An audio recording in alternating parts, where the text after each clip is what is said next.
Hello, I'm Dan McDowell, longtime professional broadcaster. Why subscribe to our Patreon podcast? Well, perhaps you support our struggle to get out from under the oppressive thumb of the man. Or, objectively, if you sign up at patreon.com/thedumbzone, you'll get the 2 episodes per week that are available on all podcast platforms, like this one, plus an additional 2 episodes each week that are exclusive to Patreon. So subscribing on Patreon gets you 4 episodes per week. Oh my, what a bargain. Now, on to today's program. The Dumb Zone. Before we let you go, this is really a purely American game. It doesn't translate well into a lot of other foreign countries because of the start and stops. What have you enjoyed about American football tonight as you watch it for the first time? I'm enjoying because they're, grabbing and stopping the guy who running, and they're looking for the ball and watch each other, guard.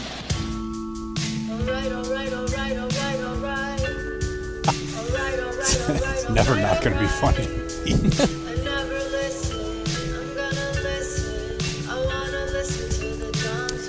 What if, when you were in Spain, someone asked you in Spanish to evaluate what you think of this soccer game you just saw?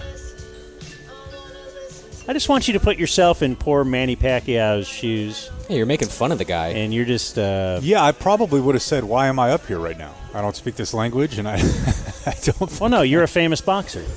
Okay. You kick ass for a living. Yeah. Which you do verbally. Sure. Who needs to be ripped? Right here where the sausage is made. So we're recording this live to tape today. And on video. Is this a freebie or is this behind the paywall? Because we are now going to put some videos exclusively behind the paywall when it's a behind the paywall day. Like I was thinking, since we're kind of like radio guys who do a podcast, that's a rodcast, right? Nah, I mean, I wasn't going to go with that at all. And then when we're behind a paywall, it's Padio. Okay, yeah. Come on, guys. Look how happy Blake is with my idea. Well, I'm happy because I can tell you've been workshopping. I've been thinking about this. Last night in bed, he's like, I got to put this in the notes. It was probably in the shower. That's where the best ideas come in the shower. That's where Padio and Rodcast came from? Yeah, and then I'm like... Stop showering. I gotta get... Honey, bring the phone over here. I got a voice memo. Jesus. I mean, it's just a text to me, podcast. And Padio. Rodcast. Yeah. Yeah, it's really good. Yeah. Well, anyway, it's an historic day. Is you go with an historic or I think so. A historic day? I think an. I think either way you could. That's a funny thing about having an editor is I learn grammar every week. I'm like, oh, that's how that's supposed to be said. That's the problem with having an iPhone is I forget more and more because it'll just spell for me. It'll this and that. Yeah, I have a hard time handwriting now because it just doesn't look right. It doesn't correct. Right, right. Anything I'm going to write out by hand, I type first. Like if I'm going to write I still do the deal where I like write to my daughter. I type it out first. Huh. Because I don't want it to just have like a bunch of like cross-throughs and misspelled nonsense. Okay. That's It interesting. just seems like a lot of time. It does. It's not.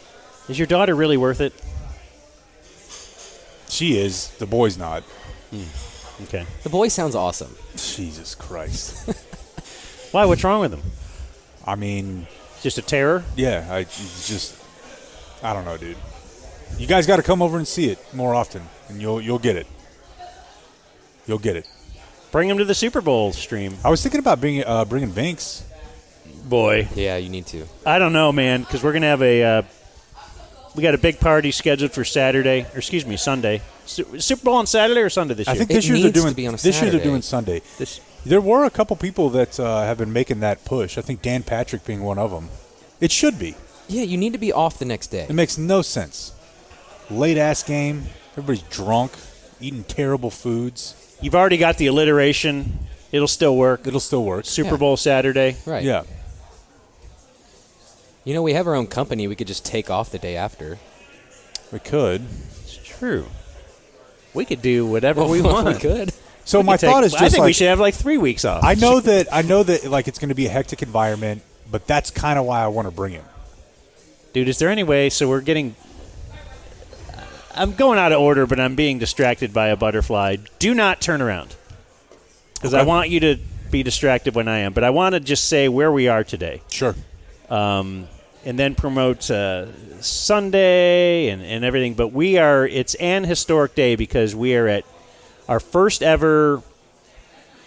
We've done these 690 remotes now. Yeah. People are somewhat familiar that we will come out to your location of choice, which thus far has been people's living rooms. Sure.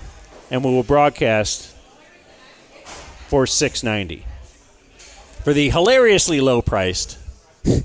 Thought it was funny, then we realized, boy, this is way too cheap. Well, and it's also really weird. Like when you're talking, let's say we had a business meeting yesterday. We did.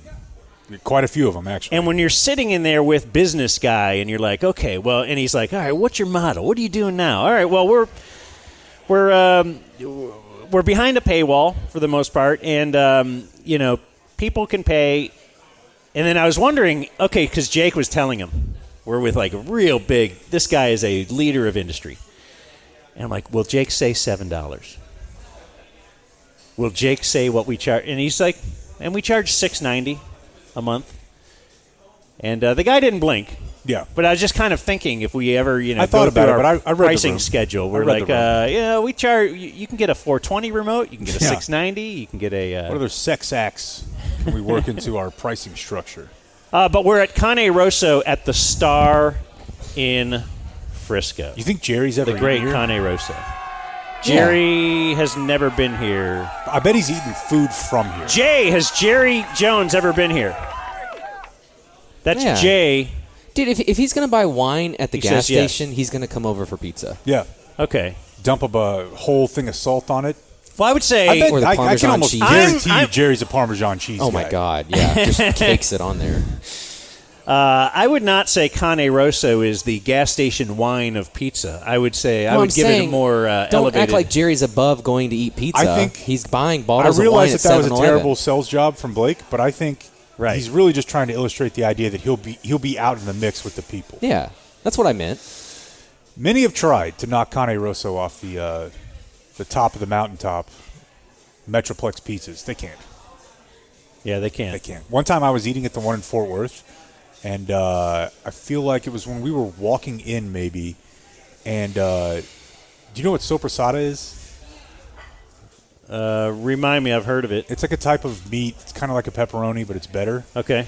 And at the Fort Worth restaurant, on the side it said like hot sopressata. They were just listing a bunch of, how restaurants do, like burger, beer, whatever. And we were walking in, and this guy was walking by with his girlfriend, and he was like, "Oh yeah, they just opened this new sopressata restaurant." Like that was what they sold. He just saw the word and wanted to seem as if he knew, like, what cool culinary places are doing. Did you dunk on them? No, but I've told this story 100 times since then. Okay. That's right, dude. They just opened a restaurant. They just serve pepperoni. It's just hot pepperoni. It's the whole business model. That's how it used to be. Or that's how it is in Mexico when you have a store for pan. Yeah, bread store. Yeah, I just go there for bread. Yeah. I go here for chicken. So can I bring the cat? I was going to say... Wife says no, but I say yes. I think he'll be a hit. The thing is, because I know my dogs are going to have a big problem. When the den gets too busy. But they may just leave. And we're going to have 15 people up there. They will leave the room. Yeah. Well, the problem is they will leave into a downstairs action with another 15 to 20 people. Yep. And we can give a little advanced plug for the greatness of Eatsy's, who's going to be out there and setting us up. Just talked to Adam Romo. Wings for P? Yeah. And we've ordered a bunch from their football menu. And he wanted me to remind you that they're also taking orders on their Valentine's menu. I may do that. At www.eatsies.com. I may do that. We have a trip coming up, so I kind of skated on having to do any Valentine's Day stuff. Yeah. I went with the chalk. I ordered some flowers the other day. They now have a $75 minimum for the flower, because I told her, I was like, I don't know, around $50. She What's goes, the cheapest thing you have? And she's like, do you love your wife? I'm like, we've been married a long time. Yeah. Can you give me that one? We've been married a long time, and on I'm just one hand, trying there's the married a long time package and the cheating package. Yeah. And I've been cool on that front, this year. So, give it time. Anyway, you know the old bit. My wife used to get mad at me on Valentine's. Yeah, because you'd get free flowers. Well, it wasn't free. It was for a lot of work. Okay, hard. That's part of your compensation package. Because back then we did proflowers.com spots, and are willing to again. If Mr. Proflowers is listening, but they said, okay, what's your wife's birthday, and then what's Valentine's Day? But they didn't ask me what Valentine's. Everybody knew that. So they just said, on your wife's birthday and Valentine's Day, we will send you flowers. And they would arrive, and she would say, oh, this is cool. Like, well, what did you get me? I go, well, that. I go, I work. They could pay us money, and then we would go buy flowers, but they just cut out the middleman. I am working. Like, now I don't get that. Right. And she's not getting her Pro Flowers. She got it from the Grapevine or something, the Grapevine place. So great place. It used to be Grapevine Flower Mart, but they've changed their name or Devon's? something. I don't know. Something like that. Hey, have you guys seen Drake's junk? I tried to find it, but I couldn't. What are you talking about? Good Lord. I think it's just Drake's wiener? It's very similar to the idea that Jerry will just go buy wine at a 7-Eleven or just hop into a pizza restaurant that we would frequent. Just to know that you can be like one of the most famous male artists in the world and you still just beat your meat. And you want to show somebody. Because I would be thinking, like, anytime you wanted to release, there's just a woman waiting. If you're Drake. Yeah. So he was showing who? It looked Do we have like a Louis C.K. situation here? No. He was like on a phone, but somebody recorded him just working it. So someone else is in the room. Yeah, I couldn't really tell like where they were, like if it was a window situation, or if they were in the room and he didn't know. Now we have an Aaron Andrews. This could get Drake on Dancing with the Stars. Maybe. I'm going to tell you what. He'll be famous. It could get him somewhere because slinging rope. Really? Yeah. Not fair. That isn't fair. Yeah, he's all talented. And that's why people are mad. Not because he leaked it or someone leaked it. It's just like he's got it all. Shouldn't you be? Yeah, the talented musician should look like Randy Johnson and have a tiny wiener. Like they shouldn't be like Troy Aikman. The Strokes honestly looks guy. tiresome. It's too much? Yeah. Like he's having to go so far up and so far down that I was like, oof. Well, maybe that's why he's so hot, too, so that he can actually get ladies. Yep. Because he doesn't want to have to do that all the time. But we have to. It does feel good, though. Like to know that the most famous male artist in the world that everybody regards as like extremely sexy is still just... And the worst part about it, too, is like he's wearing a hoodie. Like that's beaten, right? That's the worst part? I'm just saying, like, if you find yourself in a hotel room, it's like maybe late at night, you're just like, I want to go to sleep, something like that. But he's just broad daylight, and he's got his hoodie on, and his pants are just, like, kind of at his ankles. Like, it's really beaten looking. Doesn't that seem beaten to you? Yeah.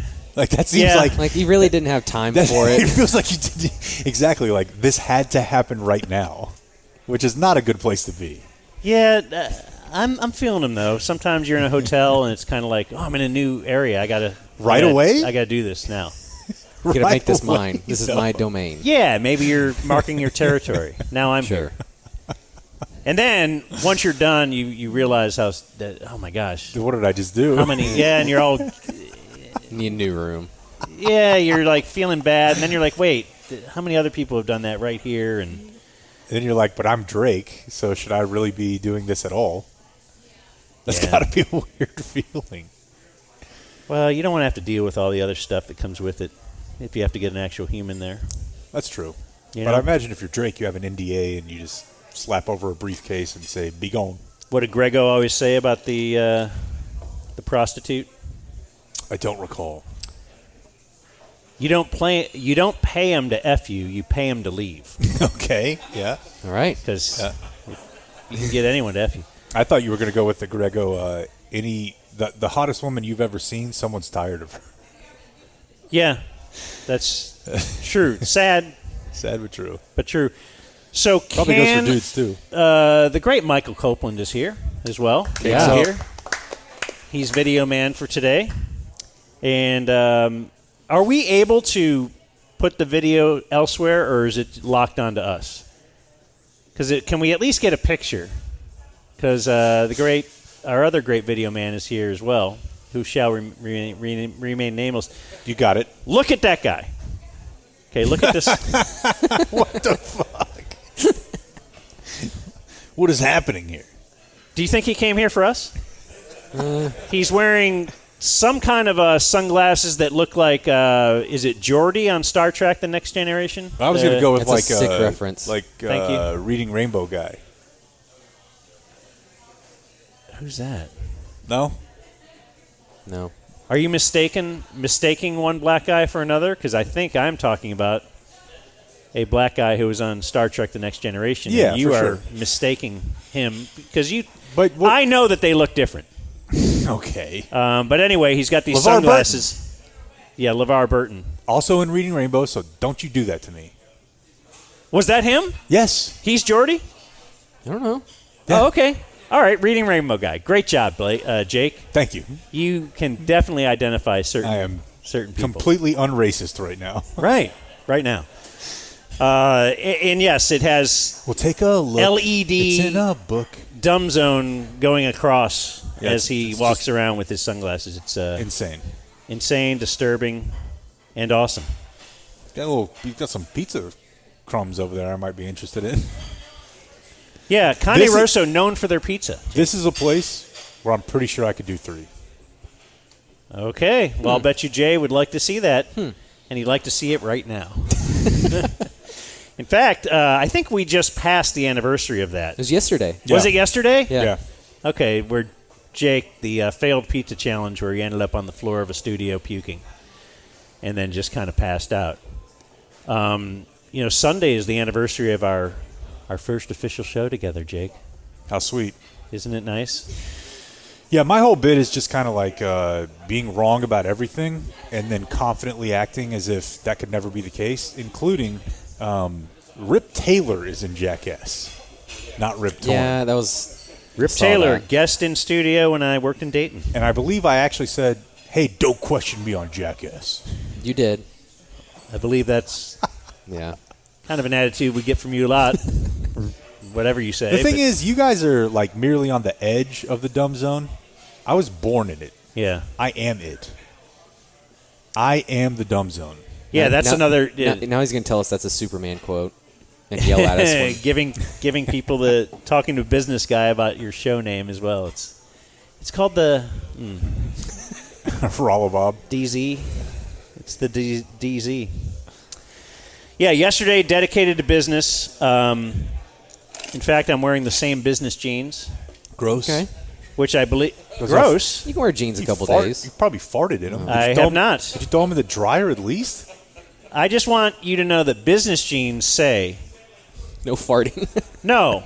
When people see me walk in with my business jeans, they say, "Okay, he's not too aggressive, but I got to take that guy seriously." Is that what they're saying? Yeah, he's not. I'm not afraid of him, but I'm also a little like, okay, I know we're here for business. We're Right. not here just to goof around. Right, because you have jeans on. I'm not there to grab at. Well, no, it's the business jeans though. These are a little darker than some of my other jeans. There's no rips. There's no Rips? yeah. You currently possess jeans with rips in them. Well, I don't know. Hip guy. Hip guy. Yeah, me. Oh. I'm a pair hip. of Sutters. Yeah, I'm a guy that people are looking for fashion tips. Is that your remote shirt? You did wear it a couple weeks ago. Your It USC turns out to baseball be, shirt. yeah. This is my Deuce Robinson's grandpa, Kerry, I like to call him. Yeah. Sent this to us. I like the fact that, and I think Blake probably fits in this as well, and maybe it just makes me a a lame-o. Just absolutely, you've never had any concern for, like, color coordination at all. Do I look really bad right now? No, What's going on? No, this is not the worst, but, I mean, I've seen you wear, like, a green hat with a Clemson sweater. Yeah, I've been... And, like blue shoes. Well, believe me... What is happening over there? With my daughters, I'm very well aware that I don't match up. You're definitely the marching... Clemson jacket doesn't fit with anything. That's the problem. That's definitely true. The thing's purple, and I'll wear that and the green hat, and so all of a sudden I'm the bad guy. Well, that business jeans and that color coordination don't go together. Yeah. You want to look like you got it all put together. Like me. Yeah, you do look like you got it all put together. When I see a shirt, I think, what shoes? You know? I think I'll wear the one pair of shoes that I wear every single day. Yeah. Do you guys hate my shoes also? Like, what do you guys talk about me behind my back? It's really just your clothes. And the way you eat apples. The way I eat apples? Yeah, you have no concern for anyone else in the room when you go to town. Go on. Yeah, we talk about that a little bit. How so? What do I do? It's fucking loud. It is? Yeah. Even with that, I can't believe we're telling him this. We should not have done this. You started it. I when know. I'm not on mic. But he said, I what had else? your back. I know, but he said, like, what else? And it's the first thing that came to mind. So you're saying not on a headset, just loud anywhere? Oh, yeah. Wow. Yeah. Like a horse. Well, you are talking to the two guys on the other side of the spectrum who will leave the room to eat. That's the thing. Is like, No, we're probably not. I like want to know how to improve my social game. We're probably not like the normal judges of this No. because, like, Blake and I don't like anybody to see us or hear us eat. Okay, but I'd like people to direct me and You're like a pig. A pig in slop. Okay, I mean, I don't want to hear that, but if my best friends can't tell me how to improve my life and make me more palatable to the Had you to the not masses. brought that up in a comedic vein, I would never have said anything. That said, I thought you were making fun of me because I cut them and I'll eat them with a toothpick. No, I understand that part. Yeah, I get Okay. that. I don't want to get my hands sticky. Okay. A little apple. When Cane Rosso brings a honey bastard over here, I'll take it into the stall to eat. Yeah. Just so no one will see me. Yeah. That's right, because I was talking to Adam the other day about what Blake likes to eat, and I'm like, I don't think he's going to eat anything at the Super Bowl party. I'll take the leftovers. Whereas home. I'll take a huge plate and sit right there on camera and be like, yeah, yeah, where? We know. I need my energy. Yeah, we get it. Blood sugar. Sure. Yeah. You don't want me passing out or walking out. What are you passing out? All right. So on today's program, we do have some things planned, kind of, right? I've got some viewer mail. We got some news today in history. Jake the other day promised something he didn't give us, so I'm going to say he could stick his random NFL notes right up his ass because I have a few of my own now. Jeez. How about that? It wasn't really a competition. It wasn't? I actually have NFL notes Good. right this very second. I'm super happy for that you. I want to get into, and Okay. we can go back and forth since you Okay. said you had random NFL notes. But it's awards season. It is. One, Tony Romo will be awarded an award. Mm-hmm. The Pat Summerall Award. The 2024 Pat Summerall Award. To celebrate Romo's success in the NFL with the Dallas Cowboys and his broadcasting career with CBS Sports, which began in 2017. Past winners include Tony Dungy, Aaron Andrews, and Howie Long. Howie Long won it last year. Howie Long. Is he alive? Howie Long is on Fox NFL Sunday every single Still week. alive? Okay. Yes. How old do you think he is? I don't know. I think he was on Fox NFL Sunday 20 years ago. He's not that old. He looks great. He's 64. Okay. Acting like he's Well, Donald no one's Sterling ever or lived that something. long. So anyway, I thought I would have some fun, and I would read an excerpt about Howie Long, star of a Firestorm, which is a high team movie that I enjoy quite a bit. I was going to do a dirty media trick. Read an excerpt about Pat Summerall's liver transplant because of all the years of boozing he did. Mm-hmm. You know? Yeah. And I used to think it'd be it'd be cool to get a liver transplant. I think Bob got mad at me because when that first came down, I said, now he can start drinking again because he had quit drinking. Yeah, that's a good point. And then I thought it was a great point. Yeah. Thank you. Hit the reset. Summerall actually played football. I didn't know about I knew he was a player. That's all I know. He played for the Razorbacks from 1949 to 1951. Okay. This is 5 years, I guess, he started after Jerry Jones was the co-captain of the Arkansas National Championship Razorback team. So Summerall was younger than Jerry? Apparently so. Wow. Would not have thought that. So his name is George Allen Summerall. That feels like cheating. Did you know that? I did not. And the urban legend was his nickname was Pat because he was a kicker.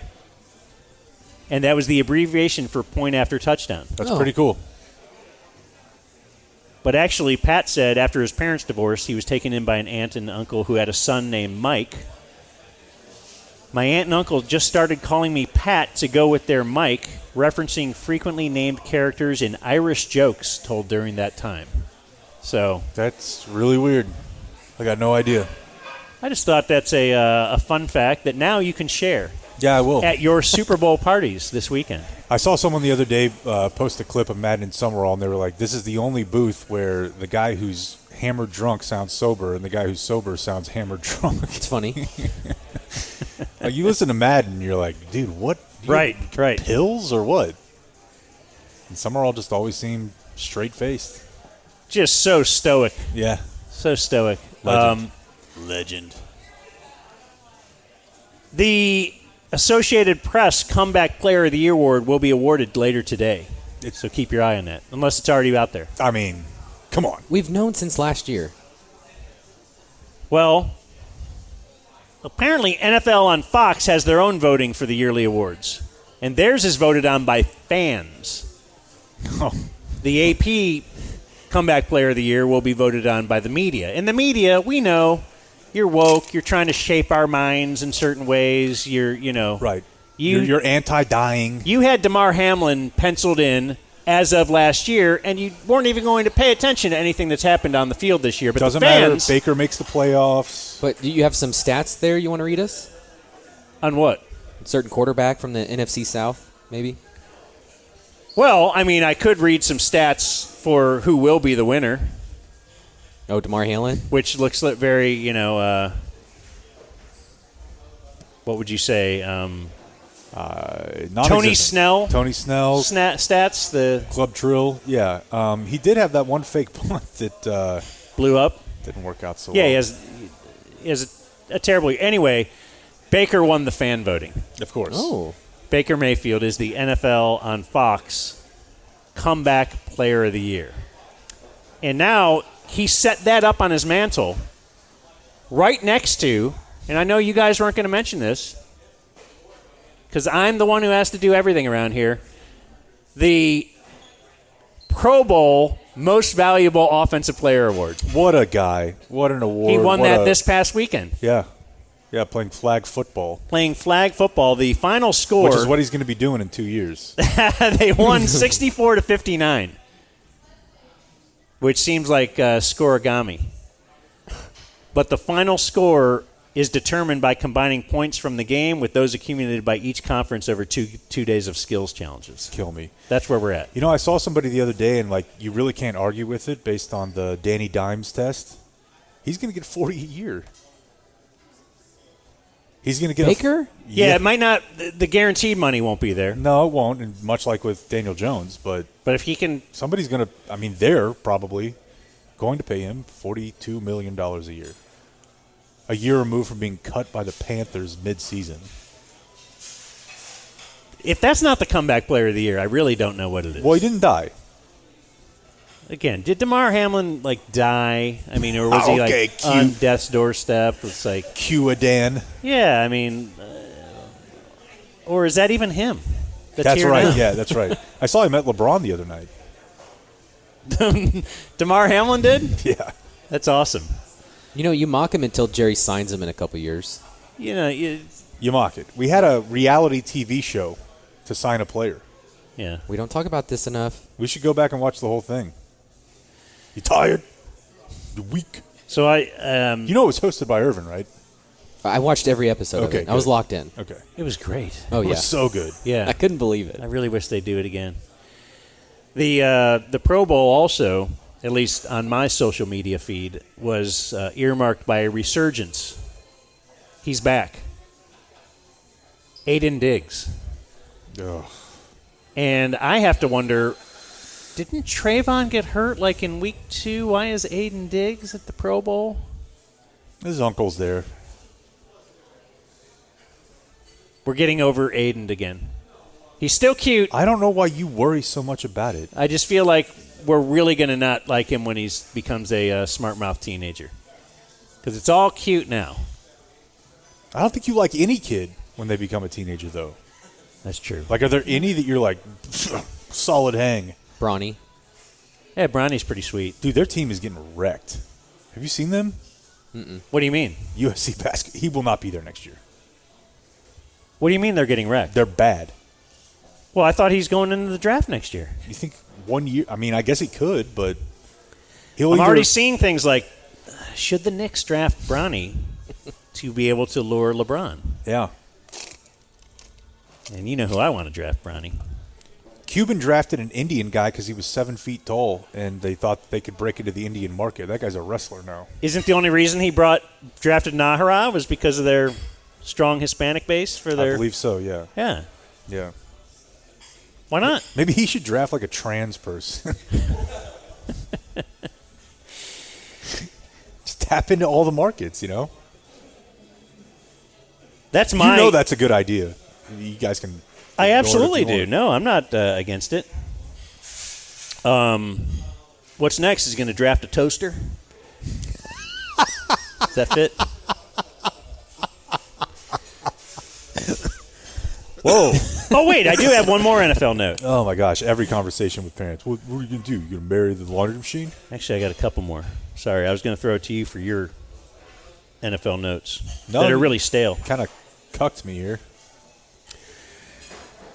Taylor Swift. Yeah. I have thoughts. Do you know that Taylor was born on the 13th of December? Oh, my God. Is he doing the Ice Cube Jr. bit? She turned 13 on Friday the 13th. Her first album went gold in the U.S. in 13 weeks. She won her 13th Grammy. Well, the second one is redundant. If she was born on the 13th, of course she's going to eventually turn 13 on the 13th. That's how that's it works. That's stupid. Next. This is true. Would it have to be a Friday, though? Probably have to. That's like a 1 in 7 shot I'm looking at. Only chance is you're born in like leap year, right? Oh. Okay, well, sorry. Super Bowl 58 is what's being played. 5 plus 8. Yeah, 13. She's been to 12 Chiefs games this year. Super Bowl will be 13th. the Niners are the 1 seed. Chiefs were the 3. 3 seed. Chiefs versus 49ers. Let's see, 4 plus 9 in the 49ers. The game will be on 2/11. What if we add those? Oh, Yeah, 13. 2/11. Yeah. February 11th. Oh, okay. Yeah, it's What were kind of you thinking? a common way we. Channel? I don't know. You've heard of 9/11? Do you know when that was? What month? Yeah. 100% minus 13% equals 87%. What number does Travis Kelce wear? Why? What does that even mean? What? Well, she is really into 13. He's 87. You add them together, they complete each other. 100 is the complete number? Yes, 100. The complete number of 100%. I guess. Would you not agree that there is no bigger actually than 100% of something? Yeah, that is full. Well, you can give 110% sometimes. That's what I do. That's impossible, actually. The quarterback of the opposing team wears number 13. That's Brock Purdy. And she's flying from Tokyo to Vegas, which is a 12-and-a-half-hour flight, but then you got to go through customs, and then Oh, my God. it'll be 13. Thank you. Thank you. No one's clapping. Don't clap. What do you mean? Nobody clap. Nope. Nobody clap. You know, I think it's weird. It's kind of been like this like yo-yo of public backlash or support for the whole Taylor Swift thing. And I think, you know, because now it's like if you're like, I wish that they would not make this whole game broadcast about her. People are like, what are you, a misogynist? That's right. That's what I say. So that's where it goes to now is like, oh, you can't handle You don't like a strong woman? Yeah, and like I don't like her music. I don't really personally like her media personality all that much. But I get it though. when dudes are just complaining about it, it's really just that I think a lot of America, like dads, every single time they take their kid to school, every single time they drive their kid home, for most of the time in the home, they're just inundated with Taylor Swift. Like, how many 44-year-old now dudes the just, one escape I had and was it was football. kind of like this one thing where I was like, I just don't want to hear about or see about this, and now it's there. So I don't even think people are like upset with her. You know, she seems like a great person. I just don't like her whole vibe as a media personality. See, I don't judge someone on that. I judge them on their looks. Yeah, well then I would She's judge her kinda good negatively. Oh, Yeah, quite negatively. Needs a burger okay, or 10 okay. Or, But- or pizza. or a pizza. Well, if you want her to gain weight, just Senator you should Cane hope, Rosso. hope she gets Yep. married. Hey, all right. Get it? That's a little marriage joke. Yeah, I Yep. like that. That your wife tries to lose weight before the wedding. But I do think that's what it is. Is that just like dads are like, all right, I took you to the concert. We listen to it every single day on every car ride we take. Can I just have like a moment? That's all every like dad wants is just like, and that's why sometimes you'll just go sit in the toilet for 10 minutes. You're like, I don't have to go to the bathroom. I just want everybody to shut up. Do you wonder if other pop stars, like is Miley Cyrus, looking over rosters, or let's say her agent or manager? Like an undrafted free agent trying to figure out where they could possibly make the team. Well, like, yeah. Like, what's my best? Yeah. What's the best chance here? I'm going to look at a few franchises, and I'm going to like Jessica Simpson thought maybe this is the right guy to ride to the top. And she, as it were, she ended up with like a backup Chiefs tight end from 10 years ago, right? You read the book. Jessica Simpson? Yeah. Well, no, she of course ended up with Tony Romo. And No, I'm saying after like the guy she ended up marrying. Oh, really? Yeah, I'm pretty sure. I don't know. Was that in the book? I don't remember. I believe so. Oh, okay. Yeah. I didn't But know he was a backup Chiefs tight end. He was something. Maybe a special teamer or something. Because have you wondered, like, I Says think here I've she even heard. married Nick Lachey. No, that was like 25 years ago, you idiot. I think I've heard that, like, the groupies or whatever, girls trying to nail minor league players are well aware of their prospect ranking. They've pulled up the prospectus. Yeah. That would make sense. Yeah. That would make sense. Yeah, I wonder. I think for the most part, though, like those people scout within the entertainment industry. Like you ever hear about? I can't even remember. Somebody recently, I heard this about, but like you'll just tell your guy, like, "Hey, call their guy." I saw them in magazine or on TV, and you're just like, "Hey, can you call them?" Set What do you something mean? up. So I want to, if I'm a famous Yeah. person, And I there's would another say famous person. You just like have your guy call their guy. call Miley Cyrus's guy and see Yeah. if, it's kind of like, is that like telling your friend, hey, go tell her.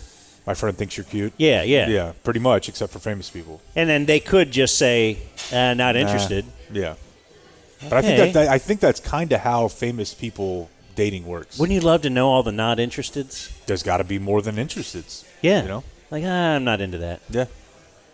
Take another shot. So one NFL story that I have for you is there are a number of gambling-related stories that have been popping up. The other day, I think it might have even been on Fox before a game, they did a profile on the defensive back who was, I believe, at the time with the Lions, who did like a 10-leg parlay and had to sit out a year.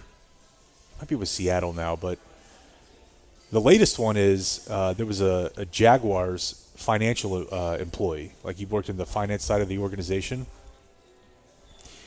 and he scammed the organization out of about $20 million with a credit card scheme, and he bet all of it on FanDuel and lost all of it. Oh, my God. You can bet that? I guess you can if you're a loser. And it was over time, but ultimately some of the bets that he placed like triggered their warnings. And they told the league tells the Jaguars, and they're like, all right, this guy's fired. And now the Jaguars are like, we want our money back. So at first they were just firing because of that, and then actually found out that he was stealing the money somehow? Well, no, I mean, yeah, I think it all happened at once. It was a virtual credit card system that the Jaguars use for expenses. Okay. So he had access to a team expense account. Well, this is like Blake with our company You credit got to card. worry about it. Yeah. You got to. And this guy just because you know what the gambler does? He's like, you know what? I'll get it back. I'll win it. I need one win. Yeah, if I win, I'll just take what's off the top. I'm not stealing at all. So this guy faces 30 years in prison for 20. Dang. I mean, it's $20 million. But that's the thing, though, is that the Jaguars went to FanDuel, and one other, maybe it was my bookie. He only lost like $1 million on that one. FanDuel and DraftKings. And the Jaguars went to them, and they're like, that's stolen money. Like, we need it back. And they're like, what the fuck? Like DraftKings is like, Yeah, no. we're not giving it back to you. No. Yeah. One veteran daily fantasy player, this is from an ESPN article, one daily fantasy player who's a veteran told ESPN on condition of anonymity that they believe Parlay Picker, which was his handle, is, quote, the biggest loser ever on FanDuel. Quote, he was legendarily bad.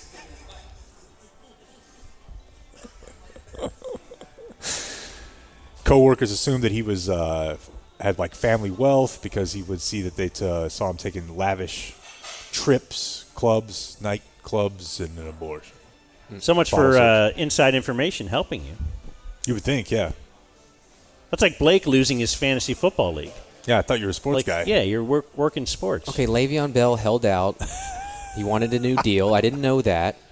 Still, I mean, losing the whole, 12th out of 12, It happens to a lot of people.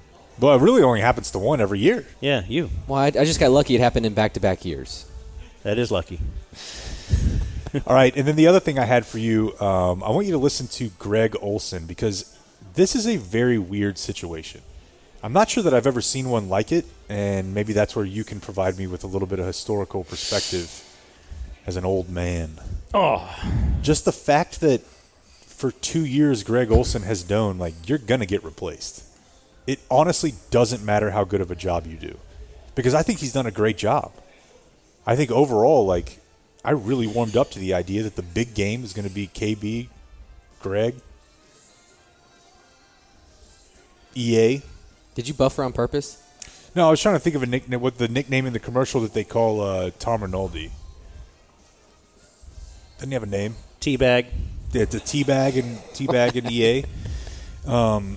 But he's just known. And for a little bit, there was some speculation because Brady was going to go last year and he didn't. And then it was like, okay, well, maybe he's not going to go at all. Because the deal was that they were paying him $25 million a year, which is insane even by the Romo standards. So Greg Olson was on with Dan Patrick. We can stop and start this as you like. But now he's being asked a very uncomfortable question because last week Brady came out and was like, I'm going next year, and I've already done some practice games with KB. Yeah. Oh. Wow. So, it's happening. Okay. That's going to be the Fox number one KB's crew cheating next on year. her. Yeah. Given your situation at Fox now as a broadcaster, what do you want to do moving forward?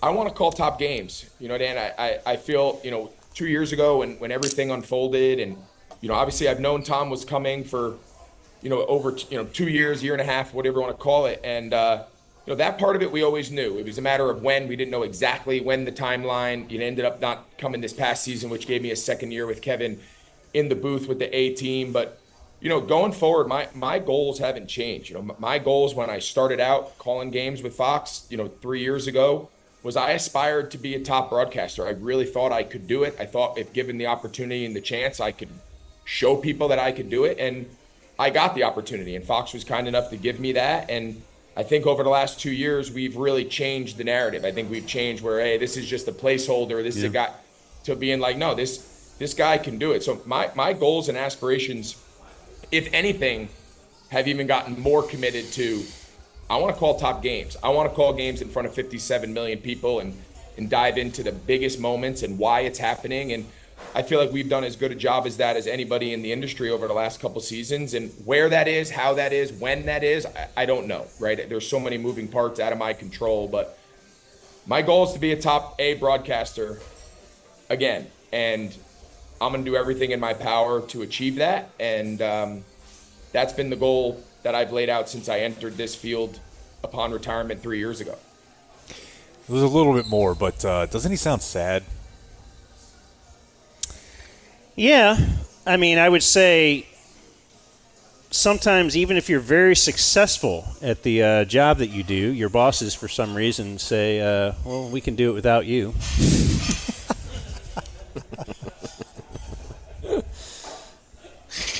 That does happen from time to time, yes. That is true. And, you know, I have less sympathy when you probably have enough money in the bank to – and look, he's really popular and everybody thinks he's good.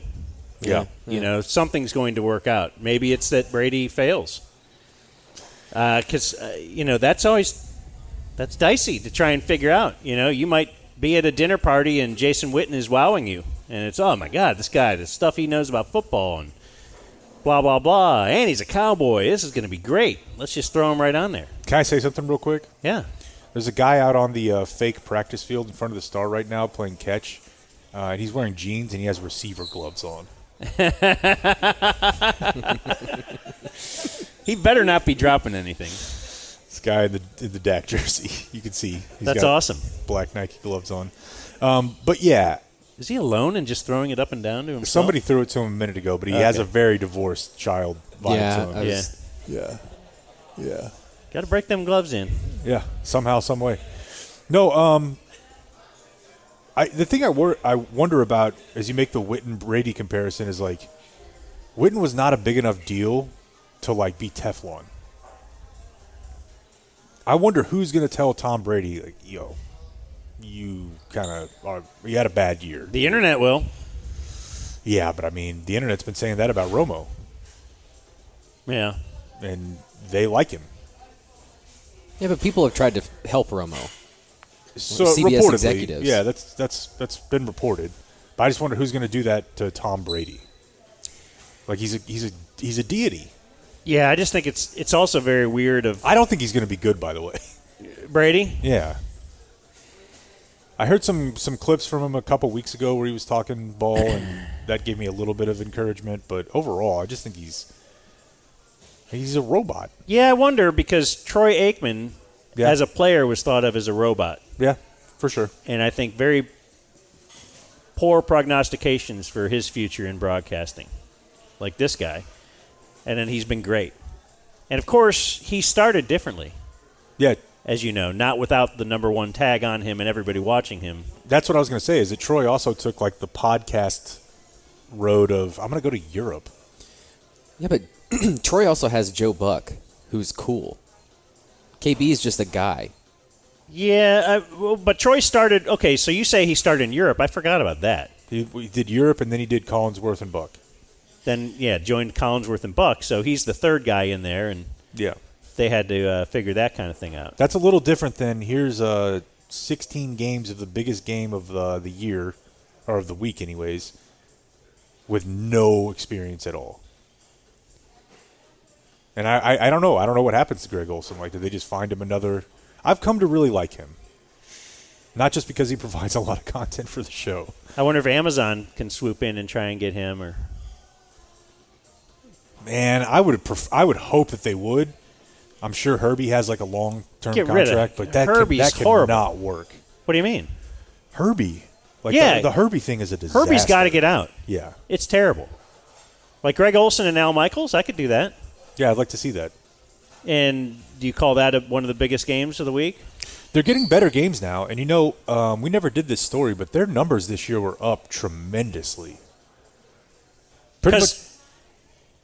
No, I'm sorry. I was going to say pretty much the only NFL broadcast this year that was flat was Fox NFL Sunday, and it was because they already are the most watched program in America. Every other NFL program this year went up. Amazon went up like 50%. Really? So they're going to keep building for sure. So they're not taking streaming away from us? Because I'll never pay for a game. I feel like I don't know. I'm trying to be anti-Peacock guy from a couple weeks ago. Yeah. Summerall, to me, he's more, because Al Michaels would get criticized for a non-excited calls or whatever. Yeah. Well, and then when you have Herbie, it just doubles it down. Whereas Summerall was non-excited, but then you had Madden. That kind of fit together. And I think Greg Olson could fit with Al Michaels. I agree. He gets very excited. But, yeah, the combination of Al and Herbie, it feels like opium. I was like, that's an 80-yard punt return. You got nothing for me? Like, do you just hate – would KB be good with Romo? That'd be better. That would definitely be better. Yeah, well, anything would be better than Nance and Romo. I don't know. KB tries really hard. And maybe that would work with Romo. They could both be kooky. KB's got to have a weird, mental state about the whole thing because he's the one guy that, he kind of just got elevated and no one's like, he's great. Yeah. But they're like, oh, yeah, Greg Olson, he's great. Guys you're with. I listened to him, Brian Curtis of The Ringer interviewed him about 6 months ago, and he was extremely uncomfortable with the topic. Of Greg Olson and Tom Brady. Not specifically what you're talking about, but... Yeah, imagine that. If he's actually doing practice games with Tom Brady, and then he's doing that on Friday, and then he goes and hangs out with Greg Olson on Saturday. And every road trip they took this year, when they're out to dinner, they're out for beers, Greg knows what's happening. That's super, super weird, man. Yeah. That's the NFL notes I had for you. All right. It's time for a dumb zone. That's just for Blake. Thank you. To be able to mark the time. And I guess on podcasts now, the audio podcast we put out, we now have chapters, according to Blake. What does that mean? Like a book? I don't even know. Well, yeah, we've learned that listening to something is reading. Just leave Josh alone. No, Josh is reading the guy is book blind right now. I know, and he's reading a sports article right now. I think the chapters look cool. Hey, by the way, can I say something real quick cleaning up from Haralabob the other day and why I was so confused? What were you confused about? You asked him about cryogenics. Oh. And I think you meant cryonics. I just mean, I meant getting frozen when you die and stuff. That's not cryogenics. That's not. Did I ask the wrong question? Am I right here? Yeah. Everybody knows? You're right. So you want to correct me? Not you. I thought you were asking him, what do you think about, cold therapy? Right. Oh, no, because I just figured... Cryogenics is just the process of getting in, a cold tub. I listened to a ton of interviews with him leading up to that, and he just emitted a vibe of a guy that might want to figure out how to live forever. Okay, well... While cryogenics can help your health... And that's what I thought I was asking. Cryonics are the process of freezing yourself like Ted Williams style. Cryogenics is what you've done, go do cryo. Oh. Yeah, so I was like, what the Well, I was wondering why he was getting into anti-aging stuff. I was he sounded like he was not real. And look, when I'm out there doing an interview sometimes, I'm a volume shooter. Yeah, no doubt. Let's see what comes. You can sometimes get something good. I don't blame you, but I think I actually said, why would you ask about that? Because I was confused. Okay. It's just getting cold, and it helps your blood and your... Okay, no. Well, yeah, no. I wonder if he was also confused. I think so. Yeah. I think so. All right. I just wanted to make sure we cleared that up. It is cool to clear stuff up. Yeah, for sure. And that helps me for the future. Do you want another... okay. Let's slide into another sports note. Are you starving now? You ready for food? We'll wait. Okay, let's wait just a little bit. Let's do some viewer mail and birthdays. Okay. Because I do have a couple myself. I'll do birthdays to start. Because we missed yesterday. We have a couple holdovers. Dan, I'd like to get a shout-out to my beautiful wife and Day 4 DF. Okay. Hannah O'Gorman. on her Adrian Beltre birthday.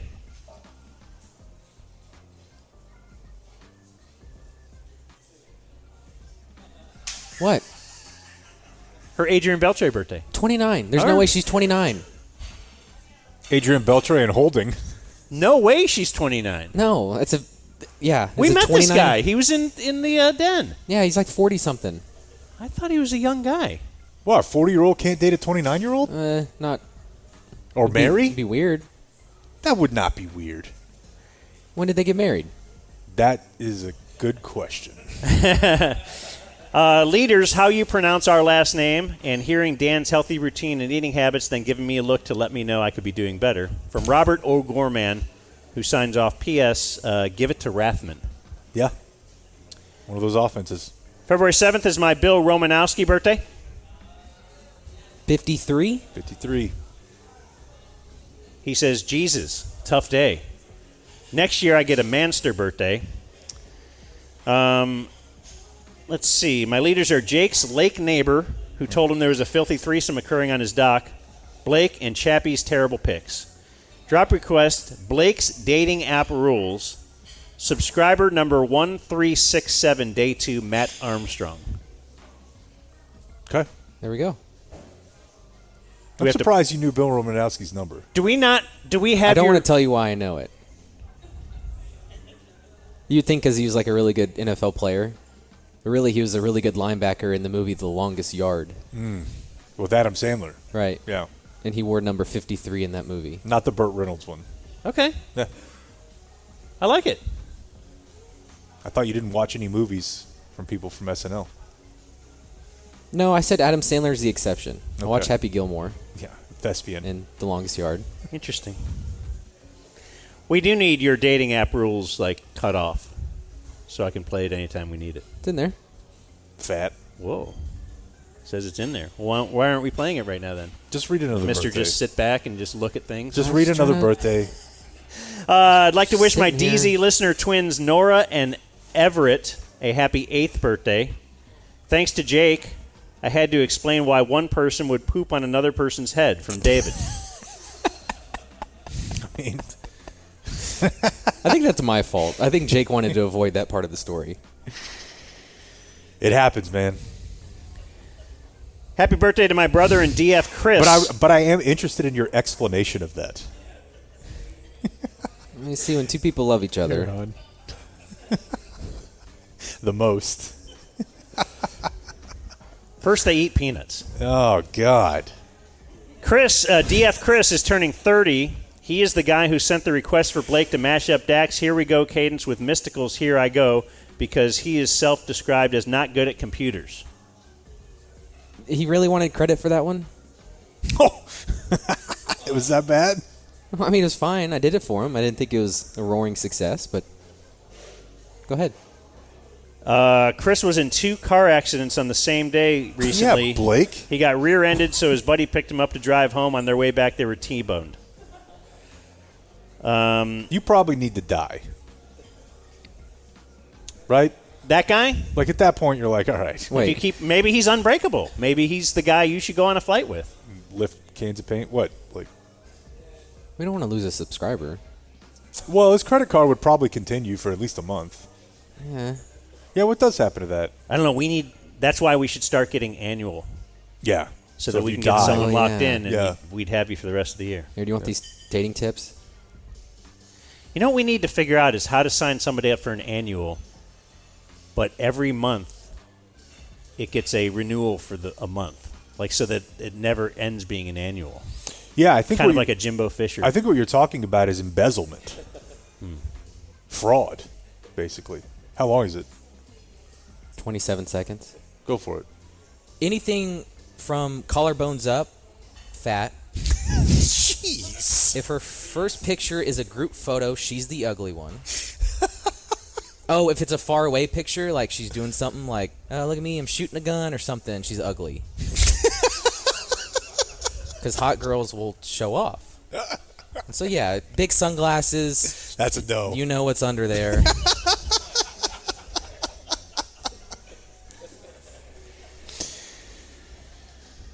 A little bit of backlash, but a lot of support for that. Yeah, I saw nothing negative about it. Well, Well, it wouldn't go to you. So Nick also writes for his brother Chris, if people with cancer get Make-A-Wishes, a birthday wish from Uncle Hotmail seems like an appropriate consolation for a guy that was in back-to-back car crashes. Thank you, Jake, for your brother's service. you're welcome. No puppet from Nick. Bro, somebody's got to go throw this kid a football. Oh, no, he's still out there. And he's just by tossing it himself? up and down to himself. Yeah, That's so as a super sad scene, little latchkey kid. as a latchkey kid, I'm very familiar with And he's looking at the other kids. throwing the ball up into a tree. He's looking at the two kids who have a dad out there throwing the ball like, oh, wish that were me. Man, that is a depressing scene. He literally just threw it up to himself. He's got the nicest brand of cutters on. Oh, jeez. That is a tough scene right there. Do you have any more birthdays, or should I slide in? I just got 2 more quick emails I was going to read you guys. I have one. Go for it. It's a guy that you've blocked on Twitter who asked if he subscribes to our Patreon, will you unblock him? Yes. Nice. I'm a whore, if nothing else. Okay. Send me the deets. No, the one I had was from Easton Wolf. Given the influx of 9/11 memorial bits you are receiving now, I feel like you'd appreciate this. Apparently, there was a tree that barely survived the 9/11 attacks. Now, the 9/11 memorial in NYC sends seedlings from that tree to communities that have survived tragedy in recent years. He says, seems like a decent idea, right? Until I learned that they gave one to the World Health Organization for their COVID support in 2021. He said, is this a bit? Am I a big jerk for thinking they have to give one to an entire organization? Just more from the 9/11 file. I love it. Yeah. We're learning so much about 9/11, and so much later than 9/11. Like, it's been so long. Like, were people learning this much about Pearl Harbor 20 years later? Probably. Oh. Was that supposed to be like a great point? Yeah, I thought it was. I'm surprised people are sitting and not standing, ovating.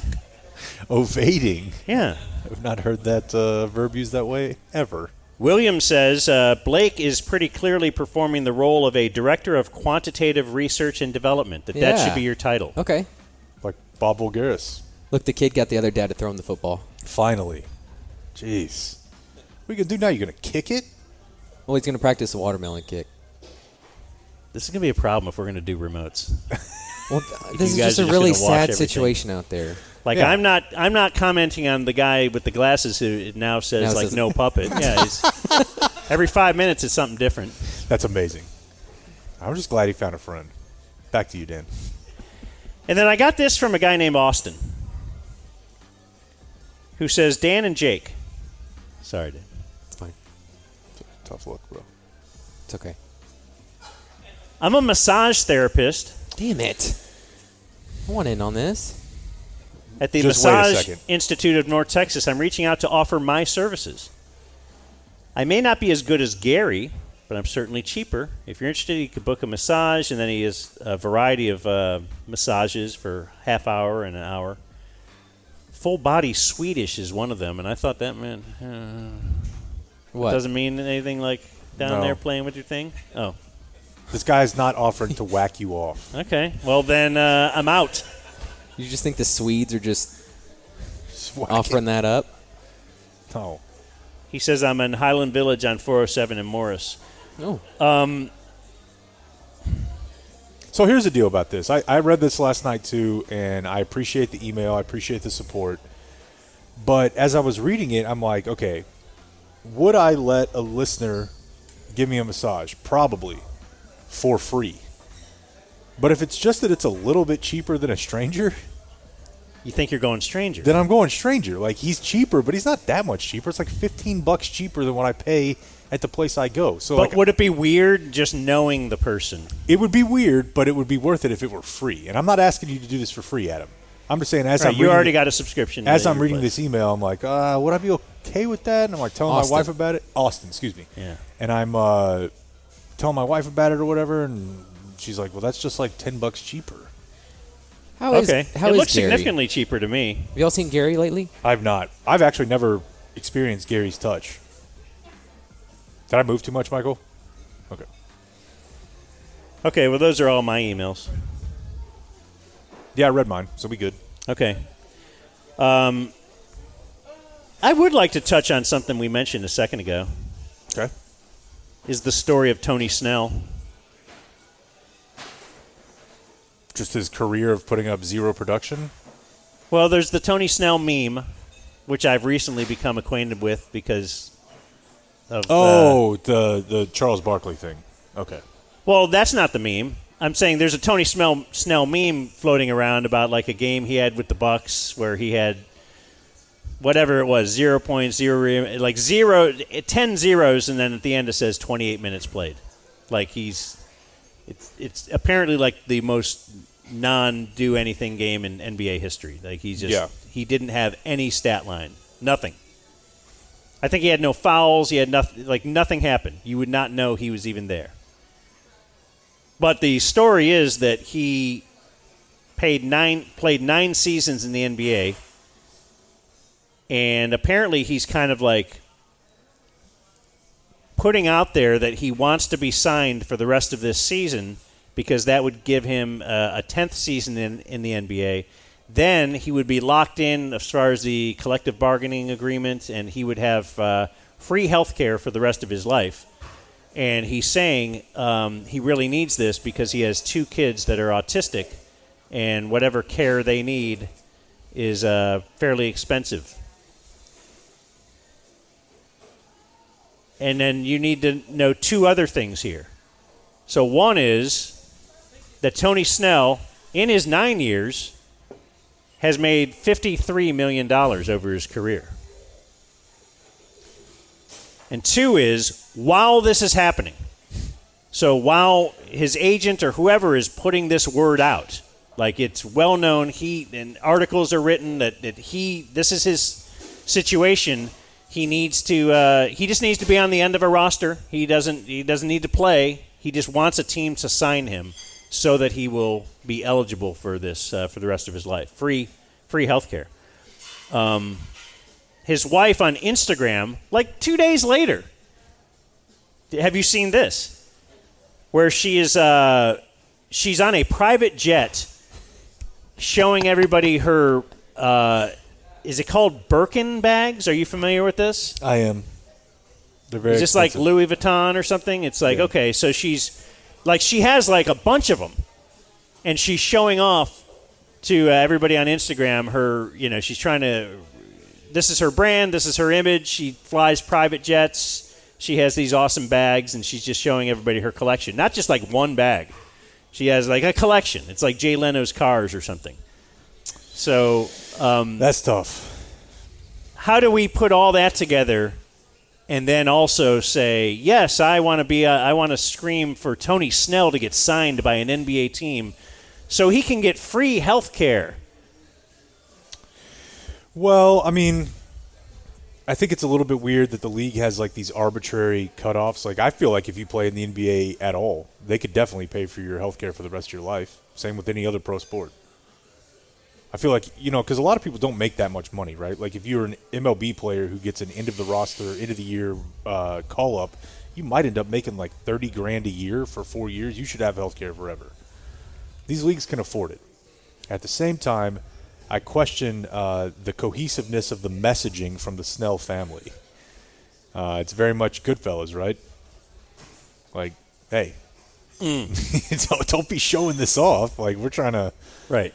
Not now, yeah. We're trying to position ourselves as a right little after bit the of an underdog. heist, you don't walk in with a new mink coat. Right, yeah. a new gold chain. So that I would have thought he would have talked to her about, and probably that did not do them any good. But nobody was just going to sign him. I thought that Barkley thing was, it was cool that he said it, but nobody's just going to give away a roster spot for charity. Should you? Except for the Mavericks with Satnam Singh, who's now a wrestler. I mean, if you've made $50 million in your career, should you be asking the public for anything?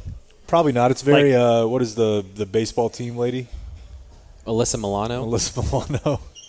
Oh, her little league, son's little league team. Yeah, that's not going to go over real well. I mean, I even feel weird about it when we do it. Yeah, and we don't have health care. We don't have relatively modest. Yeah. So, yeah, it's a bad look. And nobody signed him, by the way. So the deadline passed and the deadline did not passed get signed? Maybe yesterday or the day before, yeah. NBA teams are like, that's cool, dude. Why don't you sell one of those Birkin bags, get yourself a little occupational therapy? Yeah, I guess I just wasn't understanding even how you could support that. And then and living online, you see, now there's backlash against people like me who say because you made $50 million, I mean, it's still very expensive. Okay, well, and then that makes me feel like I don't agree with the people who start yelling at if they say student loans will be forgiven. Like, I think that's great. Yeah. And you'll hear people, but I had to pay for mine, so blah, blah, blah. You should not get yours forgiven. Yeah. It's interesting because I remember during slavery, there were a lot of slaves after they freed the slaves that were like, you should have to be a slave too because I was one. I remember that being a big part of history where people are like, everything that sucked that I experienced, you have to experience too. Yeah, no, I think I'm with you.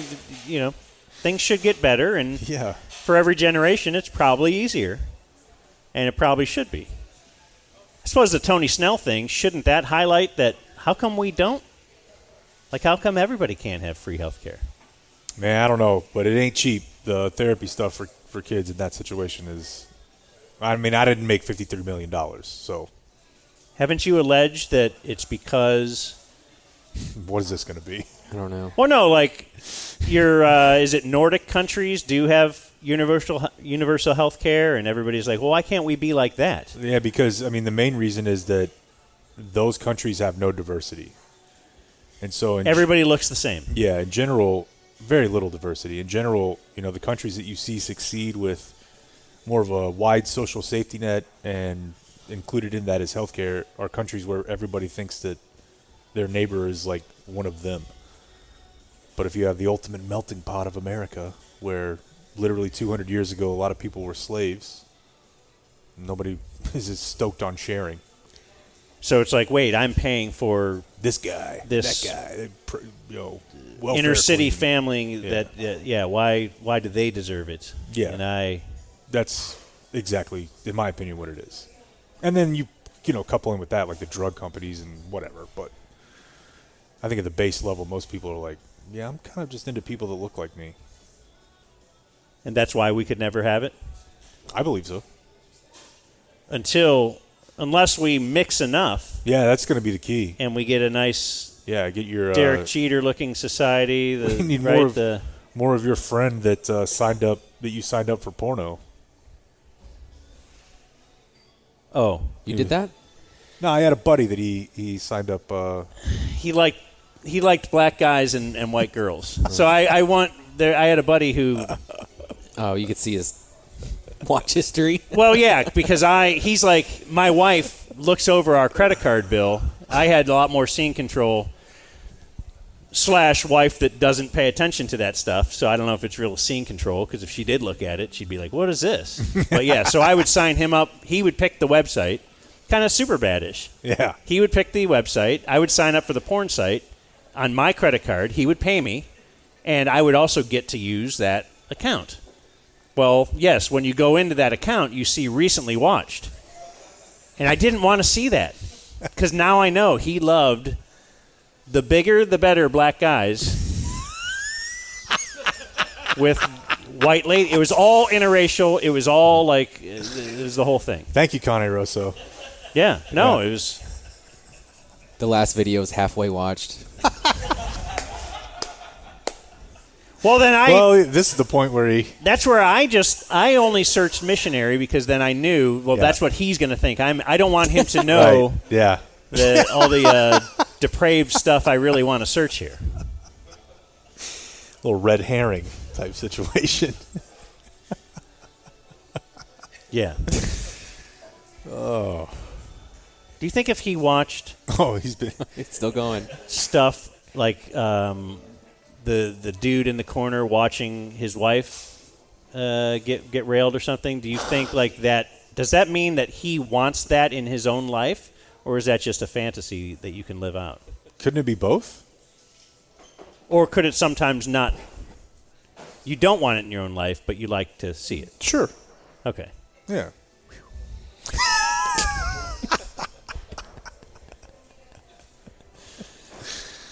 Yeah. What do you guys want to do? Eat pizza. Oh, all right. Then we will.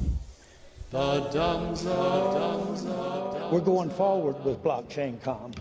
We're going forward with everything we've got. We're going to be there when it says turn left. We're going to turn left with them. We're going to be there when it says turn right. Am I going to buy my cryptocurrency through blockchain com? You bet I am.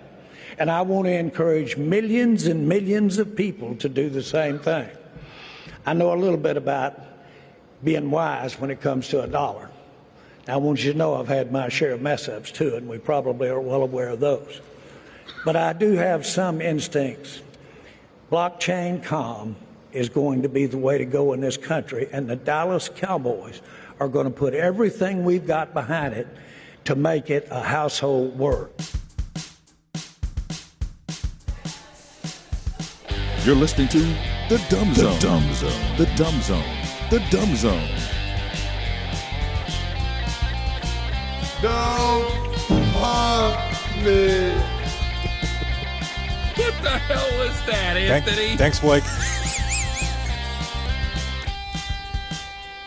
James Adams of TriStateFootball.com here with Coach Ryan Kaniga. Coach, you get the win, 34-27. Not in the den. I was in Shreveport last night for the Independence Bowl. Wow. It's pretty cool, Blake. Thanks for telling us.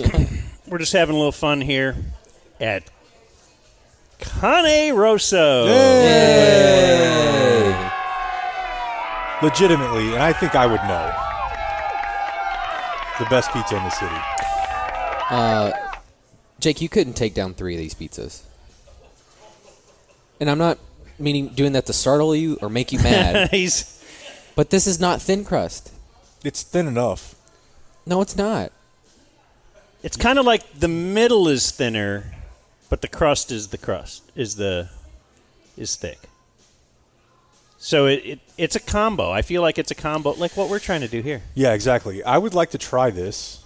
I would like to try the 3 thins on Sunday. Oh, that's a good idea. But the problem is then I will be incapacitated, and I know you guys need my comedy. That's right. I don't know if you should bring the cat with all those people and our dogs. Dan hates my cat. No, I just feel like you should bring the cat with just us and the dogs and just see how it goes. Yeah, but I mean the difference is like this: the amount of people being there would be good because he'll have stuff to do. But really, what he'll do is just sit on my lap. It doesn't matter, dude. It doesn't matter what's going on. The cat is not like the dog. The cat just chills, man. He's my homie. What's the dog do to the cat? They have a little bit of fun together. Chasing it around and stuff? A little bit. Yeah. Okay. And he'll sleep on her. Who has a better relationship, your dog and cat or your daughter and son? That's gotten a lot better, dude. She doesn't hate him? I don't know what happened. Lead him out into the middle of the street? No, but over the last probably 3 weeks, that's gotten a lot better. Okay. It's really cool. Like, I did not see this coming. Maybe the cat helped. Now, the worst is the boy and the cat. Because he wants to attack it? Yeah. And the cat will sit there like, I didn't know this was coming. Can you come pet me? And then he's got her like in a headlock. Or got him. I keep wanting to call the cat a female. Because of pussy. Yeah. Not all cats are girls. No, I've learned. But we do have a big Super Bowl stream coming Super Bowl Sunday. That's right. To a YouTube near HTTP. Don't do it. : Don't do it. I think you know what it is. Yeah, it's going to be a big one. Can we announce some guests? What do we got? Is that cool? Yeah, I suppose. I don't think we didn't say it the other day, did we? We're going to have the Sorori. Both? Both. The Sorori twins. That's right. Excellent. The Sorai. And if you've never been to a Super Bowl party that those guys are involved in, they take it to the next level, folks. Should I be telling them about the closest hotel? Probably. They'll probably Uber. They'll probably just sleep on the couch. That's also a possibility. They'll just stay there? They're bringing their ladies, They'll though. probably take their limo. Yeah, they could do that. Sorora's doing well. Those boys get down. And Super Bowl Binion's time. coming? Binion is coming. Oh, is Binion coming? Is that like official? Both Soroy and Binion, that's a dangerous trio. They've been together before. Okay. On vacation. I've got the dynamic musical duo of Caitlin and Jameson. I liked having the keyboard set up. So do I. That was really cool. Okay. Gives me a little comedy bang bang feel. Well, then let's do it again. Okay. Do it again now. And I know Akash said he'd check in from wherever he is. I don't know where he's going to be watching the game. How about we're going to try and get Quincy again? Yeah. Should we get him up to the point where we can at least promote it? And then if he's not there, that'll be cool. He'll be our Matt Damon.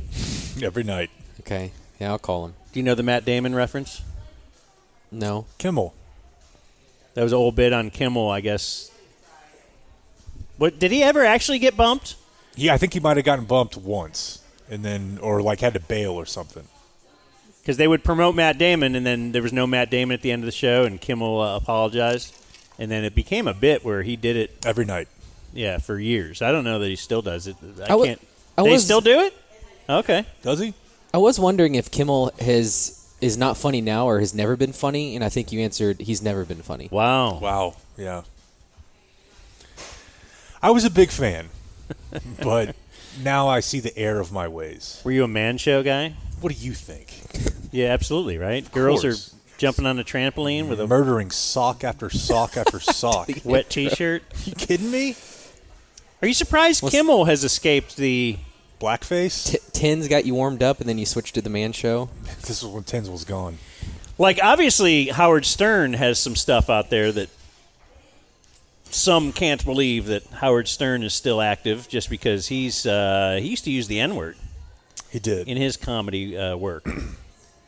Of course, had a force field of kind of his main partner on the air, Black, so that will help.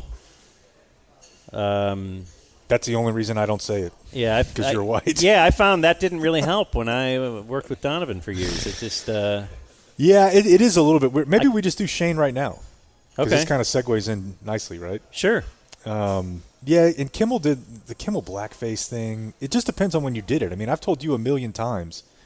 I don't know how many people know this or not, but it was 1997, 98. Will Ferrell definitely said the N-word on Saturday Night Live. It was part of a, like, Robert Goulet. Remember when he used to do Goulet? Kind of. And he did, like, Robert Goulet sings the hip-hop hits. And he just leans into it, dude. Yeah, I've never seen it. It's hard to find, but not that hard. It's definitely not like on the SNL website, but you can find it on YouTube. And he's like, I mean, obviously, if I even tried to. So it's interesting too that the blackface thing, for different things, it's either cancelable or, well, I can look at the context of it. Yeah. And that's okay. Sometimes you're the governor of Virginia. There is no. It feels like in this day and age, like there is no context of saying the N-word. No. If you said it in a certain way. And I got to thinking this because yesterday was the 50th anniversary of Blazing Saddles, which we've discussed. I want to do it at the theater. And I've told you I would rather not. Right. And the movie... This guy gets it. Because they do all the... you always hear they couldn't make this movie today. Have you ever seen it? Yes. Okay. Do you have an opinion on whether it could be made today? No chance. Yeah, no, I don't think so. But what was the big deal at the beginning? Was that they farted? No. Okay. Well, it was like the first fart on screen or something, and that's why. That's the thing that they chose. This is why it's bad. Controversial. Yeah, controversial. Back then. Yes. Yeah. Well, I've told this story in the past, but this is a long time ago. But they used to have like the Family Channel. Was a cable channel. I don't know if it's still in some iteration, but they would, apparently show wholesome, family-based, probably got some Christian stuff behind it, right? But Sure. we're the Family Channel. Well, Kirk Cameron. And they showed that movie, and I watched it on the Family Channel. And I had seen the movie, many times before, so I knew what is being edited for TV. They edited out the fart scene where guys are eating beans and they're all farting. They kept in when the old lady tells the sheriff, "Up yours, N," but she says the word on the Family Channel. And I was like, interesting choice.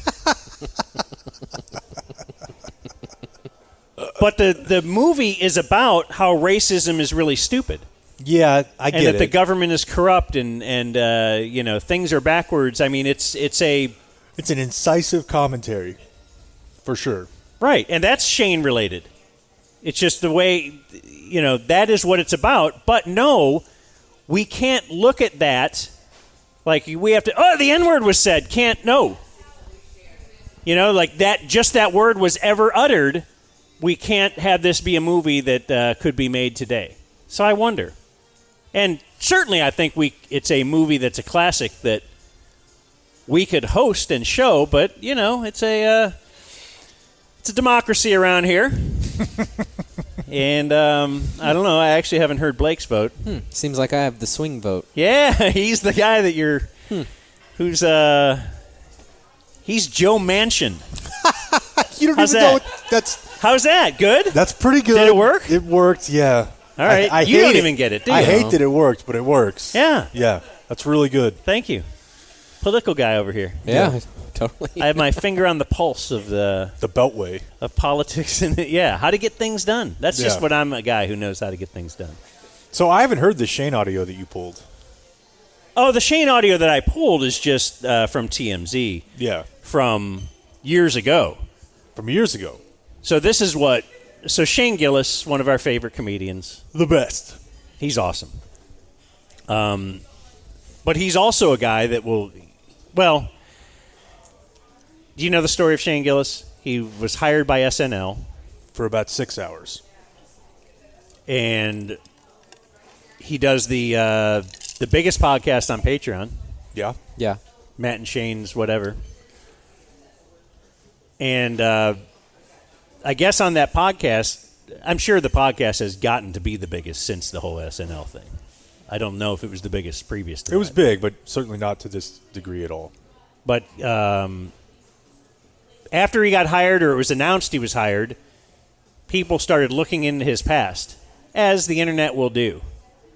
And you always wonder about how this occurs, too. Like, is it somebody that's really, like, I just want to try and find something bad on him, or maybe it's just somebody that is very familiar with his work, and I don't know. But they uncovered an old clip from his podcast where, what was the because there's a lot of beeps in this, and I'm not sure, he calls some things gay, but there's some other stuff. What do you remember? What the actual, was it the F word for gay, or what was he saying?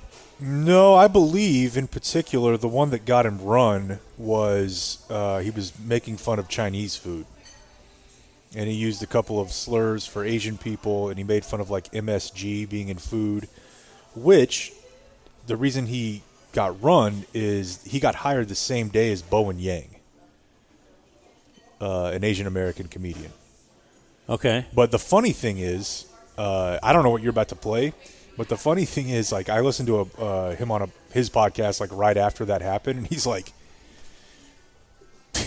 they could have found so much worse. Like, this one got me fired. He's like, this is a low level offensiveness. Like, if they would have kept going, then they would have.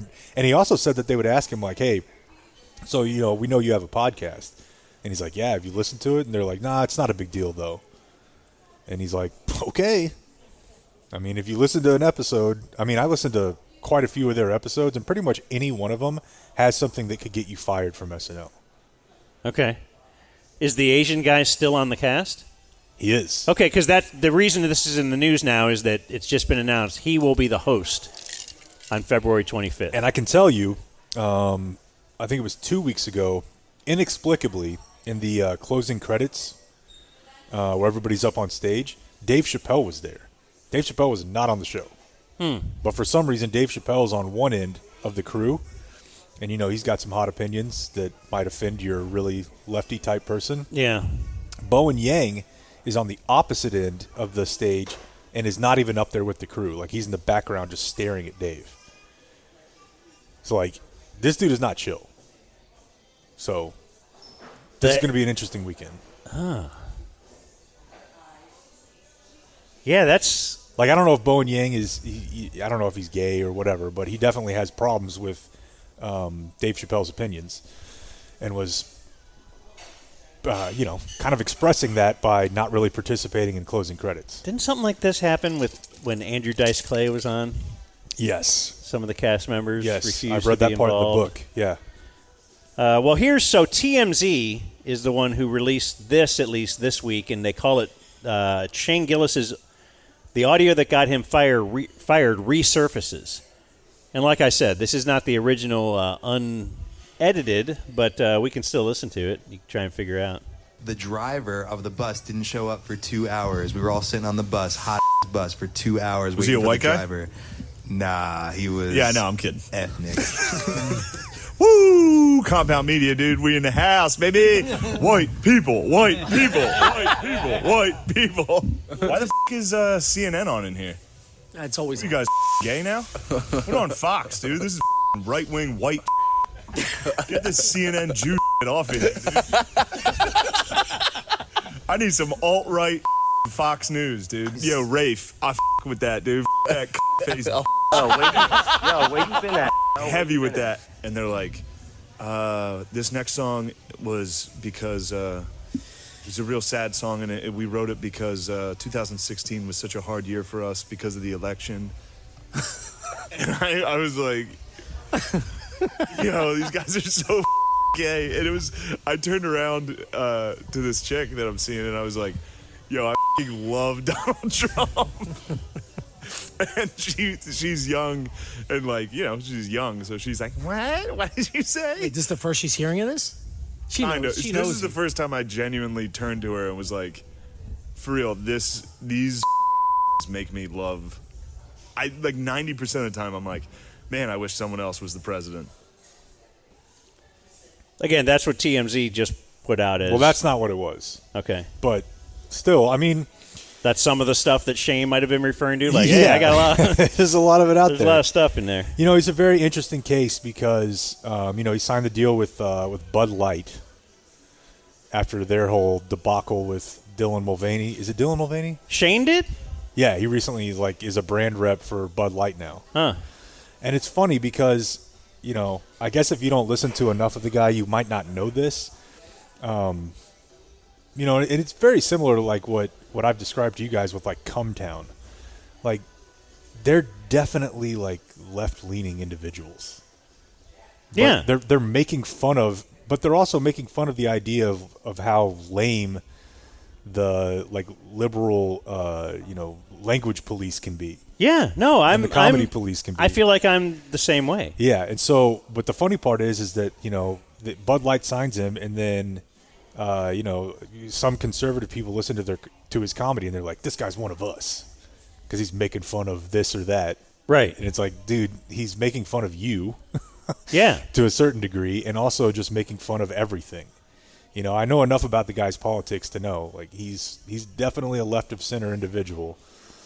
But it's almost like I just saw this. I saw a headline when I was Googling this. It said how Shane Gillis won the culture war, and it's almost like he just doesn't. You just don't care. Yeah. About any of it, and if you don't engage, no, and you're just like, okay, well, it's not. I don't dislike Asian people. I just did a voice, and I used some words that conventional society would say you shouldn't use. So. I don't know. It's going to be fascinating. And then everything has to be on party lines now, too. Yeah, but if you just don't care, then it's not. Yeah, that's the main thing. Because I love making fun of Biden. Yeah, of as course. Much as I love making fun of Trump. It's all. Yeah, but I think that the interesting thing about this weekend is, I mean, that is a hell of a story arc. It's the 25th now, obviously, not this weekend. Oh, excuse me, my bad. Yeah. Or 24th. A couple weeks away. Yeah. Damn, I got excited about that. Yeah. Just the fact that a show could be like, you're too offensive to be on this show, and then 3 years later, you're hosting in a prime, sweeps area. That's crazy. It's going to be awkward. Yeah, no, it's awesome. And to me, it's kind of like why the ticket should have us at Ticket Stock, or why the ticket should have us at the 30th anniversary. Just because big part of the history, a zero for over 20 years. Don't hate the guys at the ticket. Don't hate listeners at the ticket. Love the ticket. Had a dispute that was above the, the level of the local level. Well above. And then it's, it ended up like it ended up. And I think that would be beneficial to all parties if, it would boost us up a little bit. It would boost them up a little bit. I kind of think that'll never happen only because they're like, well, we want to focus on the people that are here and we don't want that to diminish what they're doing. And I don't subscribe to that, but I don't subscribe to some of the things that they do. I don't agree with absolutely everything. But it makes me think of the Norm Macdonald got fired by SNL. Well, exactly the same as Shane. Well, in a different way, but he got fired. Because of OJ. 1 year later, he was getting a show on another network, and Lorne Michaels is like, I just want good hosts, good stuff, and people to tune in. So they booked him, and he didn't say, "Well, this will diminish the Colin Quinn does the update now, and people will just be wishing that he was doing the No, he just said this is going to get a lot of eyeballs, and that's what we're about is being in the news and all that kind of stuff. So we're going to have Norm Macdonald on to host, and I thought you'd like to hear some of his monologue. Sure. When the people here asked me to do the show, I got to say, I felt kind of weird, I don't know if you remember this, but I used to actually be on this show, I used to do the weekend update news routine, you remember that? And, that's where I did the make-believe news jokes, That was me, right? So then, a year and a half ago, right, I had a sort of a disagreement with the management at the NBC. I wanted to keep my job, right? And they felt the exact opposite. So you see, they fired me because they said that I wasn't funny, Now, with most jobs, I could have had a hell of a lawsuit on my hands for that, but see, this is a comedy show. So they got me, you don't want. But now, this is the weird part, right? It's only a year and a half later, and now they asked me to host the show. So I wondered, I go, hey, wait a second here. Hey! I go, how did I go in a year and a half from being not funny enough to be even allowed in the building to being so funny that I'm now hosting the show? How did I suddenly get so damn funny?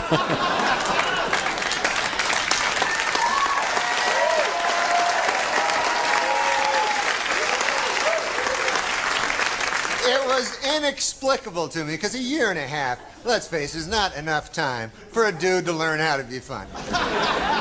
Then it occurred to me, I haven't gotten funnier. The show has gotten really bad.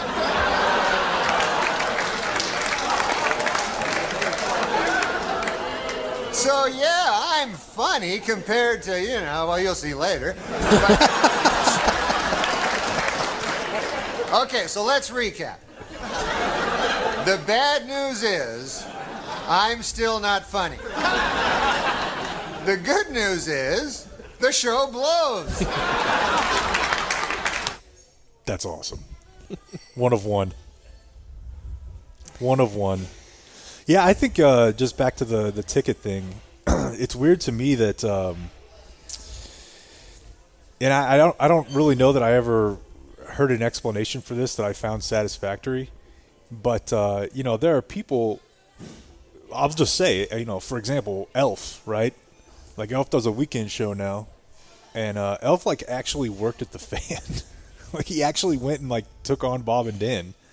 Like in Elf middays. and Slater. Jane Slater did a show from noon to 3 and publicly did not speak well of, us and whatnot. Yeah, I've never understood Yet that one. Was welcomed back. Yeah, like, I have. But there are certain guys who have left and they will like never escort have. them out of the building and they're persona non grata. And I don't know. That's just weird to me. I've heard some level of explanation of like, oh, he was day one. And I love Elf. Elf is a super sweet guy. Yeah, I listen to his show almost every week. Of course, you should not restrict yourself from hiring someone because they worked at a different radio station in town. Of course not. In fact, you should steal their good people. Yeah, but you're the Yankees. It's a little bit weird to me. Like, we don't work somewhere else. Like I'll listen and I'll hear drops of people who work at another radio station, but you'll never hear us, and that bothers me.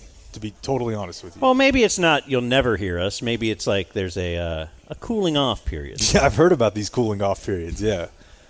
I don't know. I mean, if there were one thing about it that bothers me, it's just that, like, I feel like there's a lot of people that have taken much more aggressive maneuvers that are still, very much either in the fold or somewhat in the fold. And it's like, listen, I didn't sue you. No. No, we were just responding. Yeah. We're Little Red Riding Hood over here. We just got a little basket. We're skipping through the woods. What do we ever do? I don't want to hear it. What do we ever do? Anyways, indeed. News? Sure. Oops. Levels just weren't there. All right, I'm going to do this first so that I make sure I get to it. Like a huge lame-o, I did watch a good amount of the Grammys the other night. As I told you guys, I think it just means... Why is that a lame-o? I just never envisioned myself as like a guy that would watch... In fact, if you do that stuff, cut some audio, bring it, Well, that's kind of what I'm doing right now. Oh. Thanks. So... Tell us about it. Do it on the show. I forgot. That's right. We're on the show. We are actually We're on doing the show right now. Yes. I just guess I never viewed myself as a guy that would be like pop culture that like I'm into whatever like the wide audience is into. Like that feels like watching King of Queens to me. Hey, just sitting over there, minding his own business. Yeah, there are a lot of people clamoring about King of Queens. Like you think of yourself as like cool indie guy, like in college, and you're like, I don't listen to what's on the radio. I don't watch the movies that are. And now I'm just like, just give me Fast and Furious, give me Dua Lipa, like just give me whatever the, Texas 911 or whatever that Rob Lowe's in. Just give me the most generic Lone Star procedural show. Yeah. So. I did watch this the other night, and Jay-Z You're won watching an award. CBS. Exactly. You're voting conservative. Eating at chain restaurants. Yeah. Jay-Z got an award that they give, I think this is relatively new. It is the Dr. Dre Global Impact Award. I think it started last year. From Yo MTV Raps. Shut up. Dr. Dre and Ed Lover.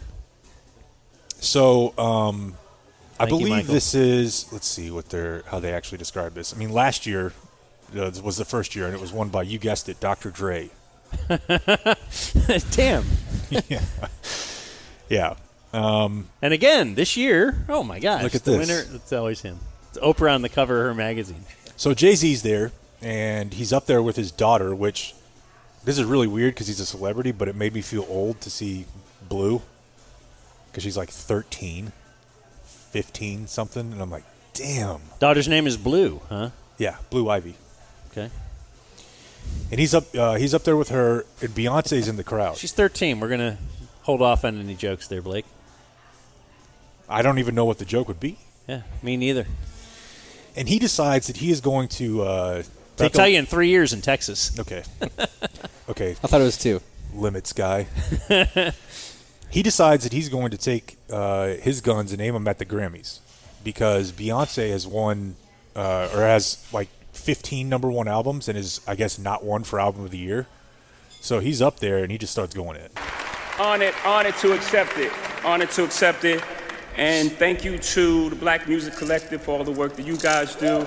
Scholarships for young creatives. And hopefully, I'm adding to, what you guys are doing out here.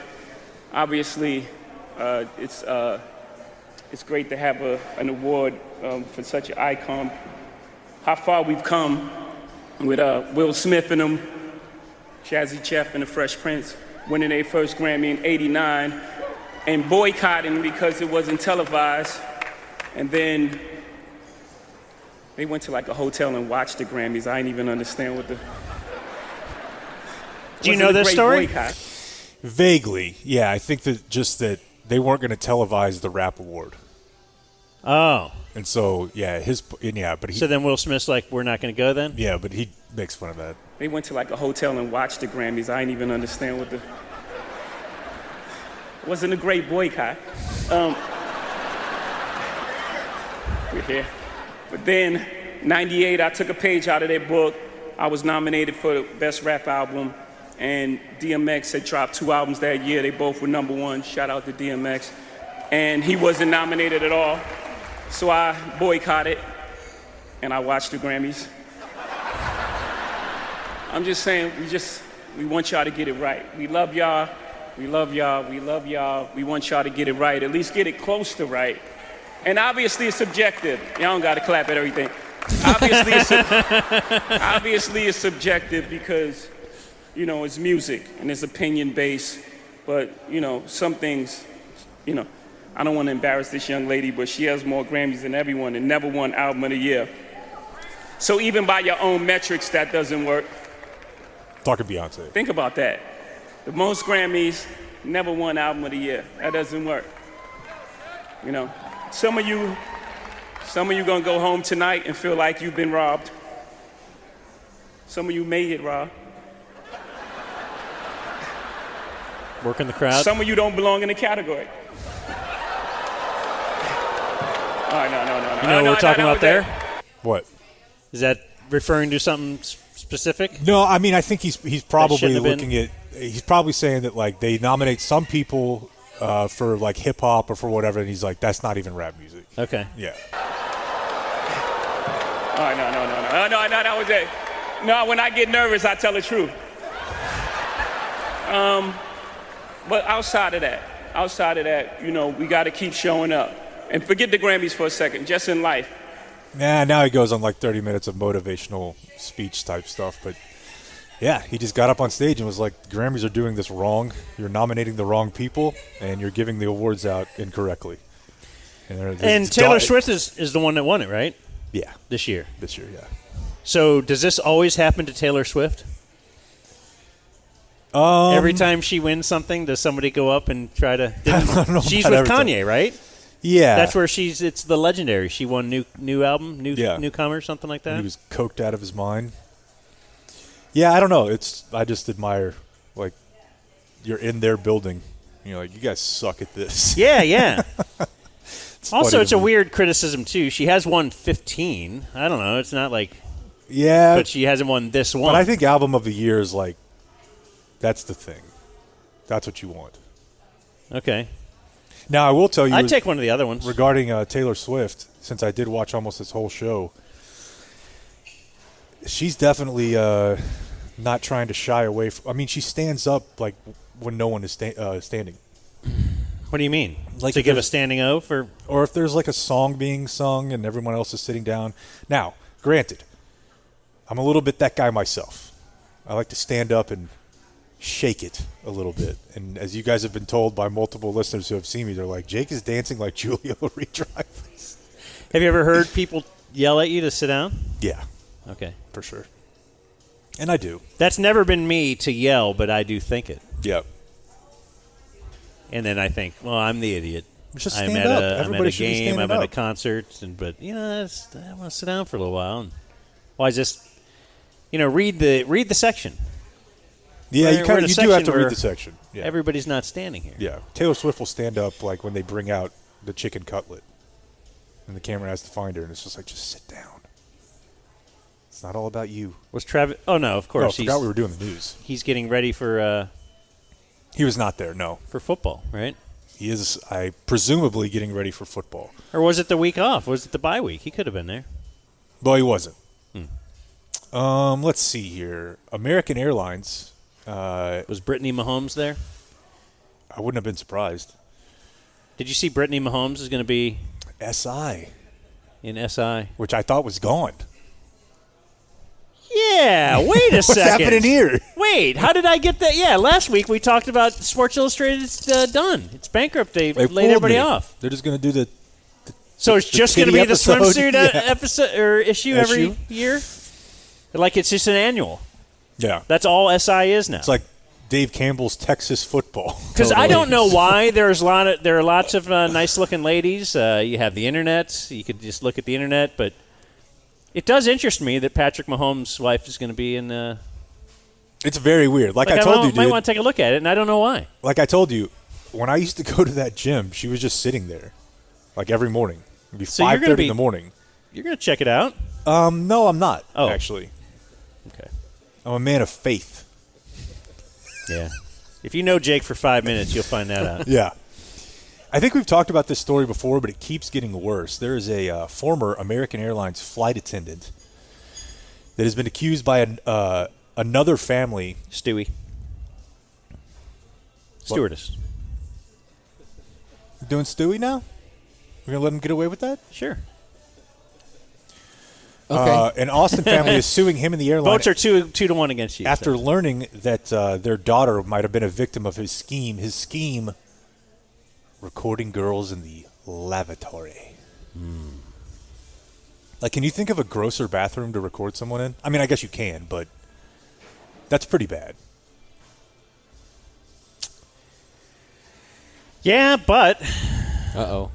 No, I'm not saying, but here's the positives. I'm just saying, if you're him, though, the little steward or flight attendant, seats are right there. They're in the back, next to the bathroom. Unless you're a hot flight attendant, then you get the front one near that bathroom. Do you notice that? There is a system. But there is a class system. Yep. In flight attendants. Like your hot flight attendant will be in first class, and they get to mingle. The pilot will pop out, and they'll joke around. And then your root will be in the back.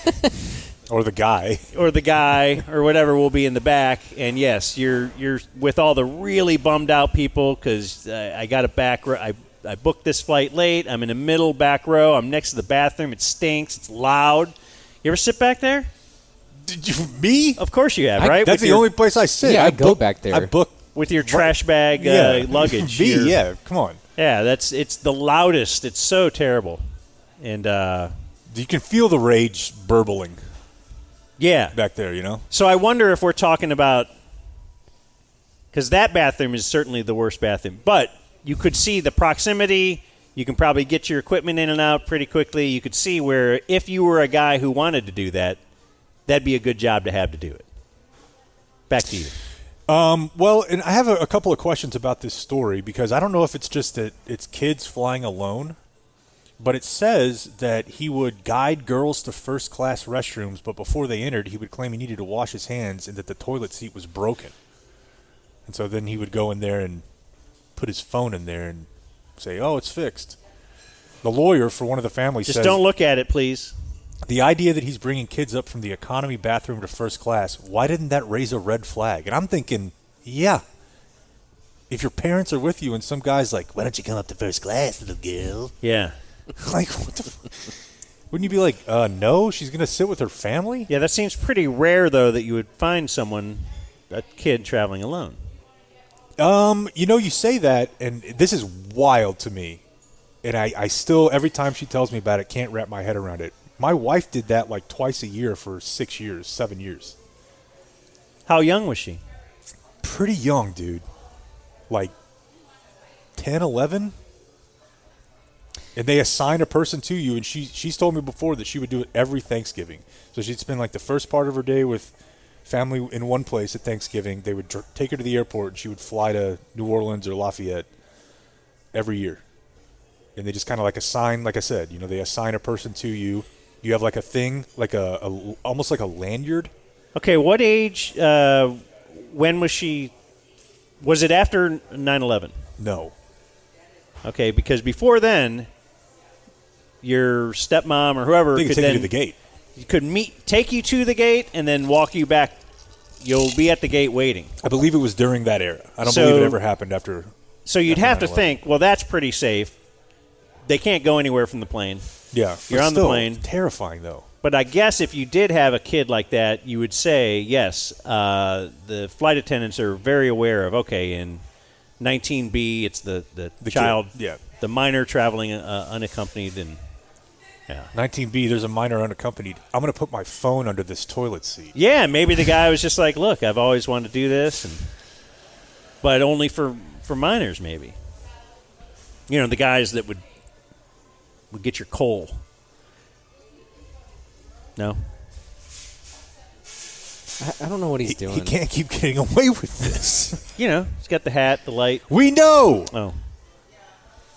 We know. That's gold, boys. No, it's not. This final story I have here is absolutely insane. So there's a 65-year-old woman in Granbury, and the guy is 65 years old. His name is William Roy Stone Jr. He's an ex-FBI agent, and he's going to prison for 87 months. Like I said, retired FBI agent. He conned a North Texas woman out of hundreds of thousands of dollars, and here's how he did it. He convinced her through some sort of like psychological pressure that she was on secret probation. Why is an adult falling for that? Well, she was elderly, right? She was elderly. It doesn't list her age here. His co-conspirator was 64. And they basically somehow got this woman in their grasp and were like, hey, you can't tell anybody about your probation. I think they told her that it was if you do tell, yeah, we'll kill you, or somebody will kill you. Yeah. They told her she was on secret probation for federal drug crimes in, quote, Judge Anderson's court in Austin, Texas. And they would even have somebody fake call her saying that they were the judge. Don't tell anybody about this.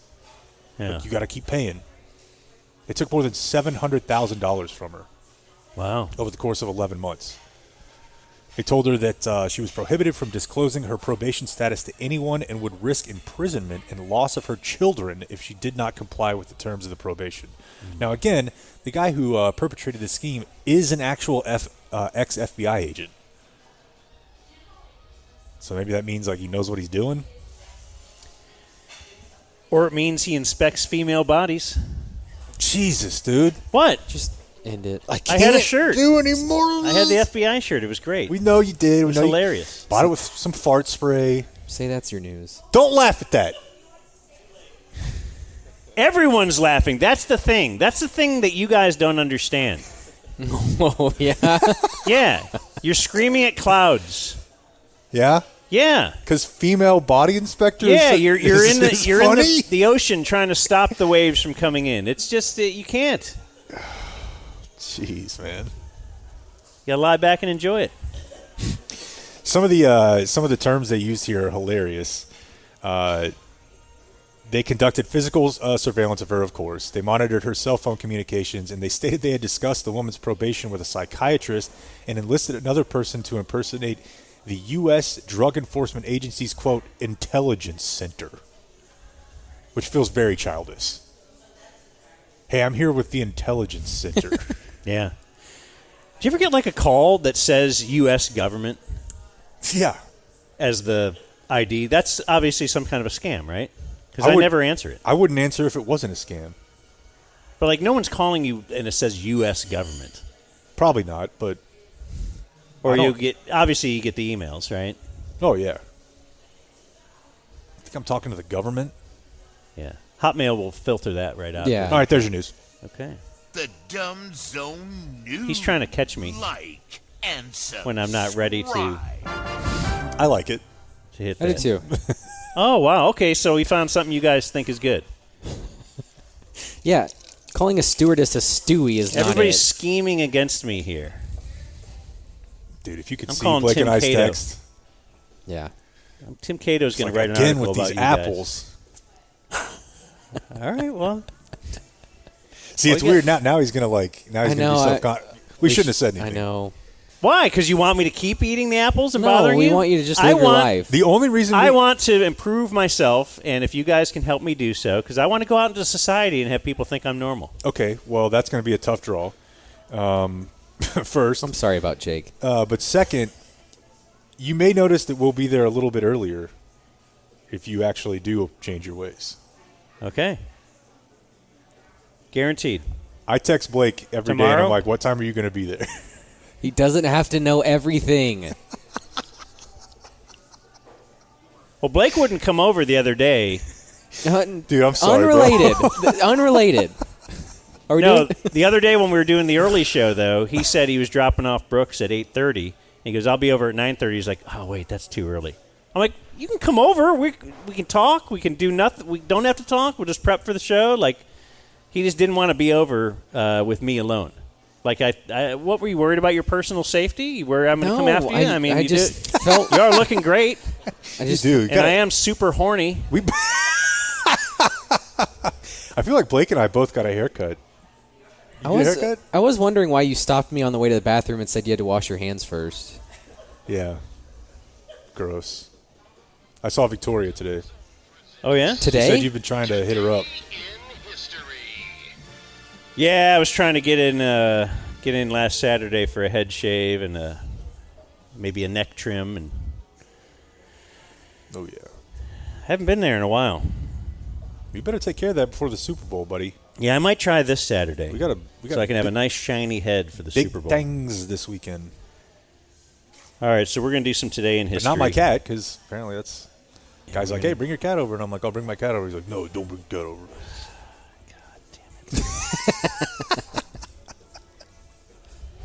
I was really feeling positive these last couple days that we had a future, but I'm not sure now. It's Thursday, February 8th. We are recording this live to tape, live to video as well. At Cane Rosso. At Cane Rosso at the Star. But there's a location near you, wherever you are. There really is. Just search it. Look it up on your phone. Do you think Jay is second-guessing his decision, especially after Jake drove everybody out with his potty mouth? What? Yeah, you early on, you kind of were... You drove Jay out, What did I say? I don't know. It's bad words. I don't think so.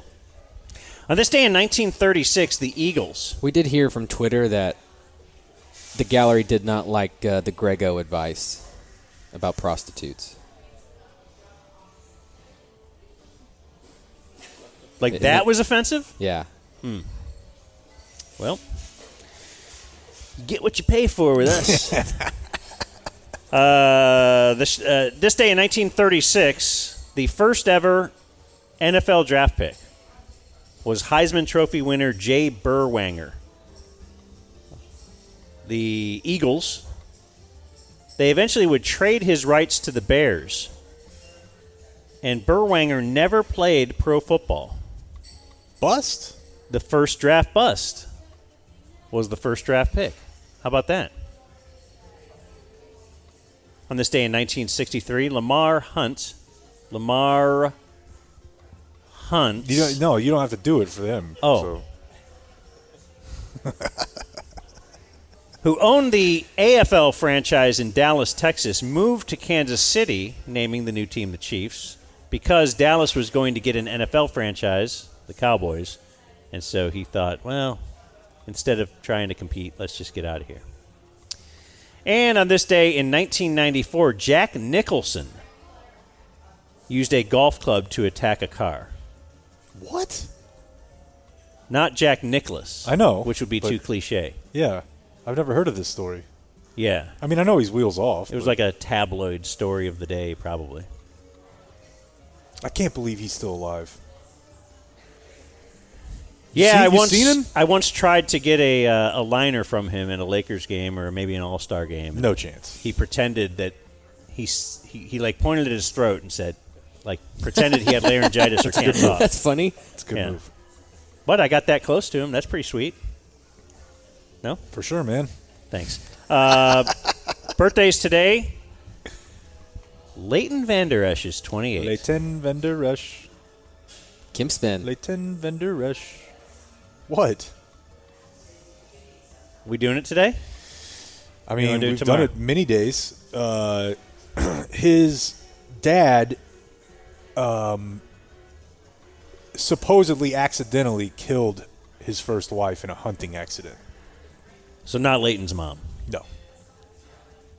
No, I believe it was well before he was born. And there's like there's an article about it in the paper from up there that you can find online. Which I think would be like the coolest thing about hunting, and your wife hunting some too. Like, one, you get a little time together, outdoors. And two, you can murder her pretty easily. Yeah. Isn't that the same with, like, rock climbing and stuff? Like, scuba diving. No. It was terrible when she fell. Yeah, I couldn't believe it. I didn't even see it. Actually, we found the GoPro around her neck. Oh, you did? Oh, no.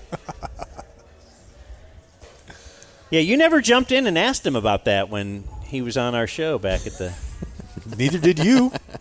No, I didn't know. I mean, okay. I don't follow that stuff. I just know his stats. Yep. Former Ranger Matt Bush, 38. Ran a guy's head over. Is that why he was in prison? Yeah. Got a World Series ring. He did. Also was all heroined out and stuff, right? Yeah, I mean, I think that was all kind of part of the package. I think it was during the day, too. Like, he had gone to a strip club, got hammered, got on the stage, I want to say. Because it was like that documentary about him. And, yeah, he ran a guy's head over. Easily. I mean, the guy should have been dead.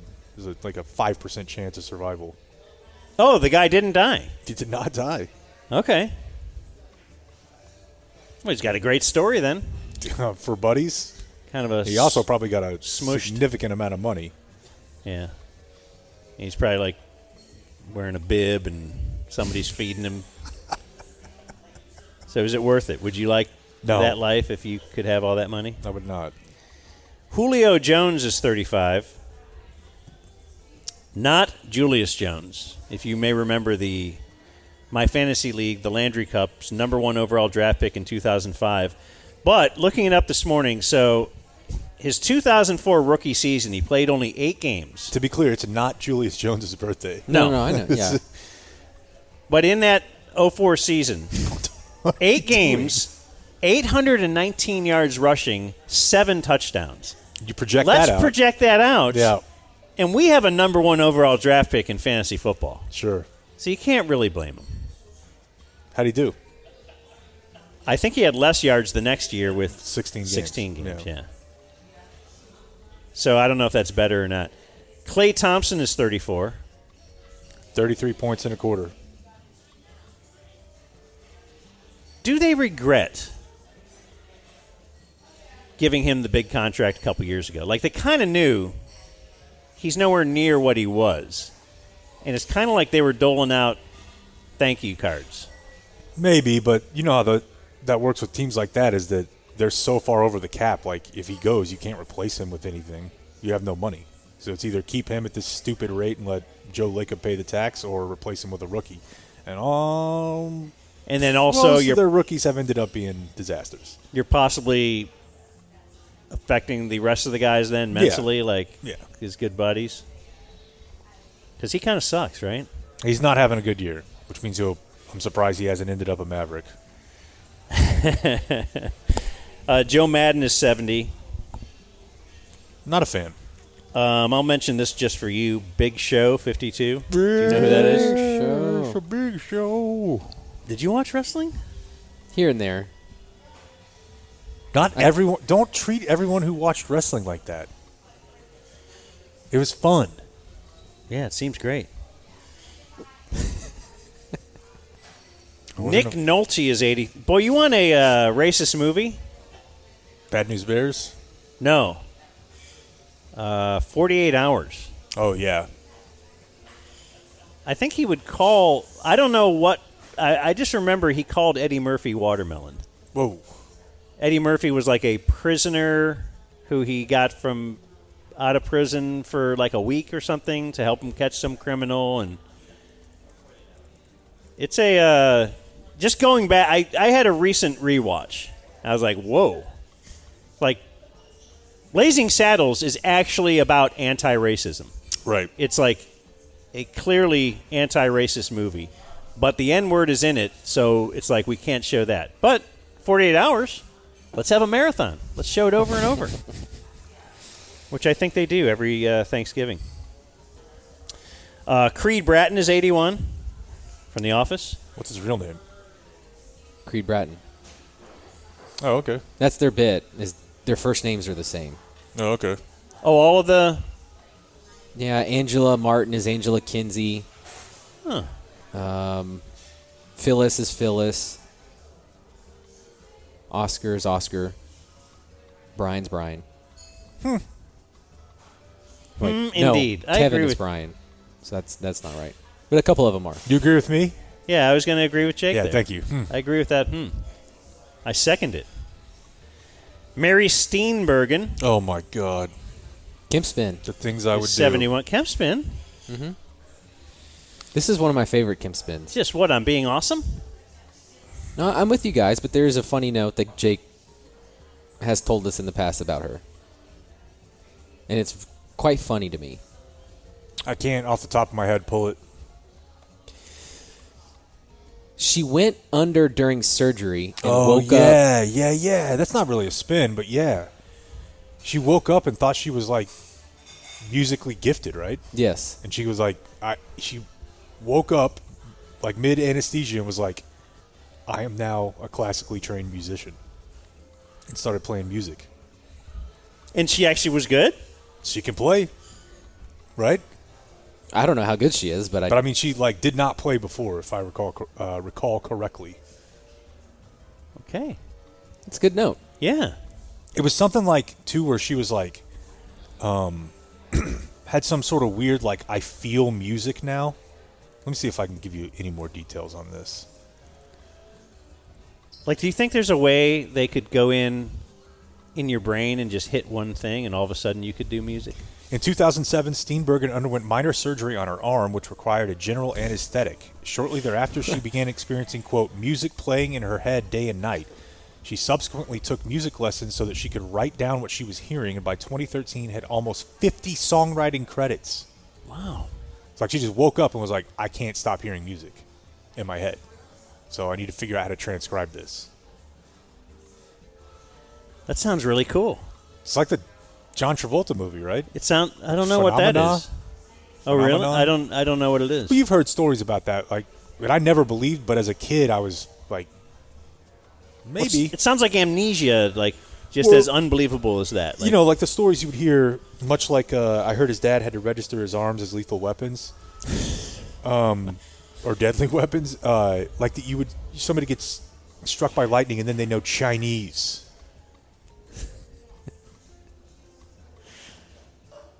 Yeah, I don't think that's actually true for anyone. Like, how would you be able to know something? Like, music is one thing. You know, because some people are born with a gift, but, like, how would you know something that you've never heard at all? Maybe it's all up there. You just don't know how to access it. Seth Green is 50 from Robot Chicken fame. Or Austin Powers. Getting blank stares there from Blake. Nothing. Cecily Strong is 40. She's kind of funny. I think kind of hot. Okay, well, I was more commenting on her artistic talents. Well, I told you the way I judge women is how they look. Yep. So that's why I don't hate her or Taylor Swift. Born on this day, not alive anymore, Gary Coleman and Kimbo Slice. Man. Right up Jake's alley. But you were into Kimbo, right? Was that your bit for a while? Oh, yeah. You're trying to tell Bob he's the best fighter on earth? Yeah, it would make him a little mad. You know, I used to, that was a big part of my early internet days for sure. What? Looking at Kimbo Slice fights? Street fights. Backyard fights. Pound for pound. One of the toughest fighters in world history. Could he have beaten Ronda Rousey? They both could have beaten Mike Tyson at their peak. Sure. I heard Tyson's going to fight again. Boy, I hope Michael got that. Really? Yeah. What's the deal? I saw some news. I'm in. Yeah, I saw something the other day, just him saying like he might. Dude, watch party, stream party. Oh, there's no doubt. There's no doubt. We're doing Tyson. We're doing a stream party for Tyson. When is it? We're doing it. Mike Tyson could return to the ring for a big money fight in Saudi Arabia. Just says he's eyeing a comeback. Okay, I'm not going to do it if they're taking that money. I know, right? It's some like retired MMA fighter, but they would be boxing. Dude, I don't know if you ever see him like on not on Instagram, obviously, but like he'll post videos. There's other people who will post videos every now and then. Dude, he still looks like a freaking unit. Yeah. Like his speed is crazy. Like he doesn't drink at all anymore. I think he eats pretty well. He just smokes pot. He grows pot. And I've seen him like just doing like a little, not even sparring, but like shadow boxing, and he looks like he could still kill like 10 people. You ever watch Mike Tyson Mysteries? No. I think it's like a 15-minute, one of those 15-minute cartoons or something. I've heard of it. And my wife, it's all she watches. Like that and the Today Show news. Like she loves it. She's seen They're every still episode. making them? Mike Tyson Mysteries? Yeah. I don't know. Because she's like, oh, you got to watch this. Norm Macdonald is the pigeon. And I'm like, okay. What? Yeah, Norm Macdonald is one of the voices. Okay. As is like the dean. She loves the dean from Community is one of the voices. She's like, this is a great show and you should watch it. And I kind of pull the Blake and I'm like, yeah, all right. Then I just don't. Because I think it all started with I didn't hear her the first 18 times she said it. And, died on this day, Feb 8. We give you Derek Thomas. If you remember a couple weeks ago was the accident date. Then he actually expired. He hung on. He fought. But then, yes, he passed. And died on this day in 2007, Anna Nicole Smith. What a bummer, dude. What's your knowledge of her scene? I remember her on E a lot. Yeah. Married that old guy. J. Howard Marshall or Edward Marshall? Jay Berwanger. No, it's not Jay Berwanger. That's why he didn't go to the NFL. He's like, oh, look at this piece I got. I got to. Yeah, it's a sad story, man. I just know that. Pills. Oh, yeah? Oh, yeah. I mean, everything. But pills, that's what we're really. That's why we've always said plants over pills. No doubt. Playboy had like I don't know if it was like a making of a calendar or something. They used to have like, you know how SNL will have the half-hour best of Chris Farley? They used to have those VHS tapes or DVDs. Every single one of them. Or best of Phil Hartman, whatever. Well, they had like it was kind of like a best of Anna Nicole. It was an Anna Nicole Smith photo shoot, but it was a Playboy half-hour video. Oh, yeah. Oh, my God. Like you have your little memories from teenage Jake. Oh, yeah. And that was me, man. Boy, he got creepy. He's like off in a different place. Sorry. Let's. And that was Today in History. We have closing remarks from Cane Rosso. Yeah, Not only in Frisco, but many other places, according to Jake. Apparently, at one point in the day, an early teenager asked what show we were doing and if he could listen. What is an early teenager? I said no. What do you mean? I know we want subbies, but... Get him on a headset. We're probably not... This guy's just pissing away money. Probably not fit for that audience. We're not E for everyone. We're groomers. We're trying to groom them to listen. And that's the ones you want. You want the teenager. Let me just make sure I have this straight. You educated him on why you pay a prostitute. Let me make sure I have this straight. We have a subscription-based model, right? Someone came up to him, member of the show, and said, "Can I listen to this show?" And he said, "No." No. Right. You're too young. No. What are some of your other rules? One of the Too three of us old? has to have morals. You can't be spraying We're this never gonna be nonsense popular to the if we have younger morals, generation. This is unbelievable, dude. Just an unbelievable fumble. If you'd like to apply for the open producer spot on our show, then the base requirement is tell people they should listen. Yeah, that's all you have to do. Just don't turn everyone off.